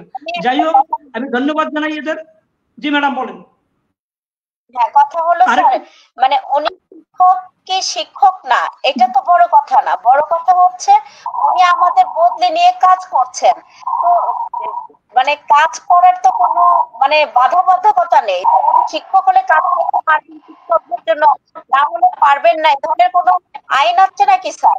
এ ধরনের তো কোনো আইন নেই। সে একজন স্বাধীন নাগরিক, সে চাইলে যে কোনো কল্যাণমূলক কাজ করতে পারেন। এখানে কোনো নাগরিক আরেকজন নাগরিককে তো বাধা দিতে পারেন না স্যার। আমি আবারও ক্লিয়ার করছি স্যার, আমি পরিষ্কার, আপনার কথা অত্যন্ত পরিষ্কার। রাষ্ট্রের একজন নাগরিক হিসেবে অবশ্যই জনকল্যাণমুখী বা জনকল্যাণের জন্য বা মানবিক যে কোনো সমস্যা নিয়েই কাজ করতে পারেন, কিন্তু আমার প্রশ্ন হচ্ছে, দেখুন আপনারাও যারা আজকে আলোচক হিসেবে আছেন, আমি কিন্তু আপনাদেরকেও কারো প্রতি ব্যক্তি আক্রমণে যেতে দেয়নি, ঠিক আছে? শিক্ষকরা যদি শিক্ষক হয়ে যদি শিক্ষকের উপরে আসলে এ ধরনের আক্রমণাত্মক বক্তব্য দেয়, কথা লিখেন, তাহলে আমরা ছাত্রছাত্রীদের আসলে কি শিখাবো? আমার সন্তানকে তো আপনাদের কাছে পাঠাবো, তাই না? জি স্যার, যাই হোক স্যার, আমি একটা কথাই সকল শিক্ষকদের উদ্দেশ্যে বলতে চাচ্ছি। স্যার একদম শেষ করুন। জি, আমি সকল স্যারদের উদ্দেশ্যে বলতে চাচ্ছি, আমরা কোনো ভেদাভেদ না, আমরা সকলেই যেহেতু বদলে চাচ্ছি, একটু ধৈর্য ধারণ করুন। যে সুপারিশপ্রাপ্ত অনেকে বলছেন যে সুপারিশপ্রাপ্তদের জন্য সরোয়ার স্যার কাজ করে না। আমি প্রাথমিক পর্যায়ে সার্বজনীন বদলি চেয়েছিলাম, মন্ত্রণালয়ের পরামর্শক্রমে আমি শূন্য পদে বদলি চেয়েছি। শূন্য পদে সনদপ্রাপ্ত অনেকেই বলছেন যে সুপারিশপ্রাপ্ত না। শুধু আমি আবার বিষয়টা ক্লিয়ার করি, সুপারিশপ্রাপ্ত এনটিআরসির মাধ্যমে যে সকল শিক্ষক সনদ অর্জন করেছে কমিটির নিয়োগ, এরাও বদলির আওতায় আসবে। এবং সুপারিশপ্রাপ্ত এই দুইটা, আপাতত এই দুইটা গ্রুপ বদলির আওতায় আসতে আছে। এই দুইটা গ্রুপের জন্য আমি কাজ করছি, আপনারা কেউ ভুল বুঝবেন না। এনটিআরসির মাধ্যমে সনদ অর্জন করেছেন কমিটির নিয়োগ, তারাও কিন্তু বদলির আওতায় আসবে। এদের ডাটাবেস এনটিআরসি তে আসছে। আমি যে কয়বার আবেদন দিয়েছি এদের জন্য দিয়েছি, প্রথম দিয়েছি সর্বজনীন, তখন মন্ত্রণালয় বলছে যে এটা আপনারা যে পথে হাঁটছেন এই পথে হাঁটা যাবে না। তাদের পরামর্শ করে আমি এই পথে চলে আসছি। এখন আমি সুপারিশপ্রাপ্ত এবং সনদপ্রাপ্তদের নিয়ে কাজ করছি। ইনশাআল্লাহ আশা করি আপনারা এনটিআরসির মাধ্যমে সনদ অর্জন করেছেন এবং সুপারিশ পেয়েছেন, সকলেই বদলির আওতায় আসবেন। আমি আশা করব সকল শিক্ষক যারা বদলি চাচ্ছেন সর্বজনীন এবং এনটিআরসির এবং সুপারিশ সকলে আমাদের সার্বিক সহযোগিতা করবেন। আগে চালু হতে দেন, যদি 7 তারিখের মধ্যে প্রজ্ঞাপন জারি না হয়, আমাকে 8 তারিখ থেকে আমরা মাঠে আসি এবং আমরণ অনশন এবং অবস্থান কর্মসূচি পালন করব। প্রয়োজন বোধে শিক্ষা উপদেষ্টার বাসভবনে যাব। আপনারা দেখেন 35+ দাবি আদায় হয়েছে। আমরা চাই সকল দাবি যারা মাঠে সক্রিয়ভাবে কাজ করছে, আপনারা আমাকে সর্বোচ্চ সংখ্যক লোক দেন, অবশ্যই আমরা দাবি নিয়ে ঘরে ফিরবো। যে ধন্যবাদ স্যার, আপনি আমাদের এই সুন্দরভাবে মিটিংটি, এই প্রোগ্রামটি সফল করার জন্য আমাদের লাইভে আপনার কাছে অনুরোধ, স্যার আপনার আরেকবার দর্শক শ্রোতাদের উদ্দেশ্যে আপনার প্রাতিষ্ঠানিক পরিচয়টা আপনি আরেকবার দিয়ে দেন। আশা করি যারা কমেন্টস করছেন তারা স্পষ্ট উত্তর পেয়ে যাবে। স্যার এরা বারবার আপনি যতবার করেন এরা জানে আমার প্রতিষ্ঠান কোথায়, সব এভরিথিং জানে। এরা শুধু আমার বাচ্চা কয়টা, বউ কয়টা, কোথায় কি করে কি খাইছি এইগুলো খোঁজে। হ্যাঁ, কোথায় কি খাইছি, ঘুমাইছি কি, এইগুলো এটা যারা প্রশ্ন করছে এরাও জানে কোথায়। এরা বারবার এই যে আপনি যে স্যারের কথা বলছেন, এই স্যারে প্রত্যেক জায়গায় আমার ওই মেসেজ দিবে। এই ম্যাডামের কাছে জিজ্ঞেস করেন, যারা বদলির জন্য কাজ করে তারা এই সরোয়ার স্যারের কোথায় কি করে, এমনকি রাত্রে কি খাইছি কি করছি এটা খোঁজে। এটা স্যার এটা লাইভের মাধ্যমে বলার নাই কিছু। আপনি হয়তো এখানে কাজ করতে গেলে প্ল্যাটফর্মে অনেক ভাবে এই যারা প্রশ্ন করছে এরা জানে স্যার। জি ধন্যবাদ স্যার। ম্যাডাম একটু বলেন এ সম্পর্কে, ম্যাডাম একটু বলেন এই স্যারের উদ্দেশ্যে যে একটু কথা বলেন, আপনারা কিভাবে বিভ্রান্ত করছে এবং আমার সম্পর্কে কি বলছে, সকলে জানে এরা। তারপর একটু বলেন স্যার, ম্যাডামের কাছ থেকে আমি শুনতে পাচ্ছি। আসলে আমি মানে যেটা কি এখন আমরা এই কথাগুলো ঢেল ছেড়াছড়ি না করি, আমরা শিক্ষক, আমাদের শিক্ষককে কিন্তু একজন রিপ্রেজেন্টার, তাকে দেখে কিন্তু মানুষ অনুকরণ করবে। আমি সবার কাছে অনুরোধ করব, আমরা ব্যক্তি ঢেল ছেড়াছড়ি না করি, ব্যক্তি আক্রোশ না করি। সরোয়ার স্যারের কয়টা বউ, তারপর সাকিবুল স্যারের কয়টা, আমার কি ব্যক্তি লাইফ, এগুলো না দেখলে আমরা কি কাজ করছি। আসলে কি বাংলাদেশের সংবিধানে এমন কোন আইন আছে যে ওই পেশায় জনস্বার্থে কোনো কাজ করতে পারবে না? আগে যিনি এটা লিখছেন উনি আমাকে এটা ক্লিয়ার করবেন, তারপর আমি এই ধরনের সংবিধানের কোনো বক্তব্য একদম পরিষ্কার, আপনার বক্তব্য একদম পরিষ্কার আর নয় স্যার। তবে আমি সকল শিক্ষক একটু স্যার আপনার কাছ থেকে আধা মিনিট সময় চেয়ে নিচ্ছি স্যার, আধা মিনিট একটু সময় দেন। দেখেন এই যে বদলির জন্য প্রত্যেক আমাদের ভিতর কিছু শিক্ষক আছে, প্রত্যেককে আক্রোশমূলক মেসেজ দিচ্ছে বিভিন্ন ভাবে, এমনকি আমার সম্পর্কে আমি জানি না যেটার সাথে সংশ্লিষ্ট নেই এইরকম মেসেজ লেখে, টিচার সুলভ মেসেজ লেখে তারপর বিভিন্ন গ্রুপে ছেড়ে দিচ্ছে। আমি তারপর প্রতিরোধ করছি না, আমার সকল বদলি প্রত্যাশী শিক্ষকদের মুখের দিকে তাকাইয়ে নীরবে সহ্য করে যাচ্ছি বিভিন্ন ভাবে। আমি ওই সকল শিক্ষকদের আমি লাইভের মাধ্যমে অনুরোধ করব, আপনারা এগুলো থেকে বন্ধ হন, আপনারা সকলে আসেন, একই প্ল্যাটফর্মে আমরা কাজ করি। আপনারা আমার কেউ শত্রু না, সকলে ভাই ভাই, আমাদের বদলিটা সকলেরই দরকার। আপনারা এগুলো না করে সকলে আমাদের সার্বিকভাবে সহযোগিতা করুন, আমাদের প্রোগ্রাম বা প্রজ্ঞাপনটা যেভাবে বের করতে পারি সেই চেষ্টা করুন। জি ধন্যবাদ স্যার আপনাকে আমাদের এই প্ল্যাটফর্মে নিয়ে আসার জন্য, আপনাকে ধন্যবাদ স্যার। অনেক ধন্যবাদ স্যার। সকল শিক্ষক বৃন্দের উদ্দেশ্যে আমি একটি কথাই বলতে চাই যে আসলে নিজেদের মধ্যে কাদা ছোড়াছুড়ি না করে পরস্পরের মধ্যে হিংসা, বিদ্বেষ, রাগ, ক্ষোভ, মান অভিমান এগুলো আসলে সামাজিক যোগাযোগ মাধ্যমে না ছড়িয়ে নিজেদের দাবির বিষয়ে নিজেরা নিজেদের বিষয়গুলো পরস্পরে বোঝার চেষ্টা করুন। একজন শিক্ষক হয়ে আরেকজন শিক্ষকের সম্পর্কে খারাপ মন্তব্য করা এবং সেটি সামাজিক যোগাযোগ মাধ্যমে উপস্থাপন করা বা একটি লাইভ অনুষ্ঠানে কমেন্টস করে সেটি জানান দেয়া, এটি আসলে কোনো সভ্য মানুষের সমাজের কাজ করে না। এবং একজন শিক্ষক যদি আসলে এই ধরনের কাজগুলোতে জড়িত থাকে তাহলে আসলে জাতি কোন দিকে যাবে সেই প্রশ্ন কিন্তু থেকেই যায়। আমি আমার সন্তানকে তো আপনাদের মতো শিক্ষকের কাছে পাঠাবো, তাই না? তো সেই হিসেবে শিক্ষকদের কাছ থেকে সব সময় সহনশীল আচরণ জাতি প্রত্যাশা করে। আপনাদের আচরণ দেখে আরেকজন শিখবে, আপনার কথা বলা, আপনার হাঁটা, আপনার চলা, এগুলো দেখেই কিন্তু শিখবে। তো সকল শিক্ষকের প্রতি আমার বিনীত অনুরোধ থাকবে, আপনার নিজেদের মধ্যে যত প্রকার মতৈক্য আছে সেগুলো পরিহার করে আপনারা ঐক্যমতের ভিত্তিতে একটি সঠিক সিদ্ধান্ত এবং একটি যৌক্তিক দাবিতে সবাই একত্রিত হবেন এবং আপনাদের দাবিগুলো আমাদের কর্তৃপক্ষের কাছে উপস্থাপন করবেন। নিশ্চয় কোনো না কোনো ভাবে সদাশয় কর্তৃপক্ষ সেটি বিবেচনা করবে, কারণ আপনারা সকলে জানেন যে একটি বিপ্লবের মধ্য দিয়ে 5ই আগস্টের একটি পরিবর্তিত পরিস্থিতিতে কিন্তু বৈষম্য নিরসন এবং বৈষম্যহীন একটি রাষ্ট্র সমাজ বিনির্মাণে বর্তমান সরকার দায়িত্বভার গ্রহণ করে। আমরাও আশা করি শিক্ষকদের সকল দুর্দশা, দুঃখ, যন্ত্রণা এবং পাওয়া না পাওয়া, প্রাপ্তি অপ্রাপ্তি সকল বিষয় আমাদের বর্তমান সরকারের মাননীয় প্রধান উপদেষ্টা প্রফেসর মোহাম্মদ ইউনূস স্যার তিনি সকল বিষয়গুলো অবহিত হবেন এবং পর্যায়ক্রমে সকল কিছু নিরসনের চেষ্টাও করবেন। তো সে কারণে আপনারা লিগ্যাল প্রসেসে যথাযথ কর্তৃপক্ষের কাছে আপনাদের দাবিগুলো উপস্থাপন করুন এবং নিজেদের মধ্যে কাদা ছড়াছড়ি বন্ধ করে আপনারা নিজেদের মধ্যে একটি সৌহার্দ্যপূর্ণ সম্পর্ক স্থাপনের মধ্য দিয়ে যৌক্তিক দাবিতে একত্র হন সে প্রত্যাশা করি। আমরাও প্রত্যাশা করি আপনাদের সকল দুঃখ, কষ্ট এবং যন্ত্রণার অবসান হোক। আপনারা এই যে যন্ত্রণা নিয়ে দীর্ঘ পথ পাড়ি দিয়ে নিজ বাসা বাড়ি ছেড়ে দূর দূরান্তে চাকরি করছেন সেটি অবসান হোক। আপনারা ভালো থাকবেন, সুস্থ থাকবেন। এছাড়াও এতক্ষণ পর্যন্ত যে সমস্ত দর্শক আমাদের সাথে ছিলেন আপনাদেরকেও ধন্যবাদ। আপনারা যারা কমেন্ট করে আমাদেরকে উৎসাহিত করেছেন, আমাদের অতিথি বৃন্দকে কথা বলার সুযোগ করে দিয়েছেন, আপনাদের সকলের প্রতি আমাদের ধন্যবাদ থাকবে। আজকের অনুষ্ঠানের আলোচিত 3 জন শিক্ষক এবং আপনারা অনেকটা সময় দিয়ে শিক্ষারোল.com পরিবারে মাঝে এসে আপনাদের কথাগুলো তুলে ধরেছেন, শিক্ষকদের কথা বলেছেন, তাদের চাওয়া পাওয়ার কথা তুলে ধরেছেন। আপনারা ভালো থাকবেন, সুস্থ থাকবেন। আজ এই পর্যন্তই, আবারও দেখা হবে কোনো একদিন কোনো এক সময় শিক্ষার আলোর এই পর্দায়। সে পর্যন্ত ভালো থাকবেন। আল্লাহ হাফেজ। আমাদের সময় দিয়েছেন এর জন্য আপনাকে ধন্যবাদ স্যার। আমাদের সকল শিক্ষকদের পক্ষ থেকে আমাদের যে মূল্যবান সময়টুকু দিচ্ছেন আপনাকে অনেক ধন্যবাদ স্যার।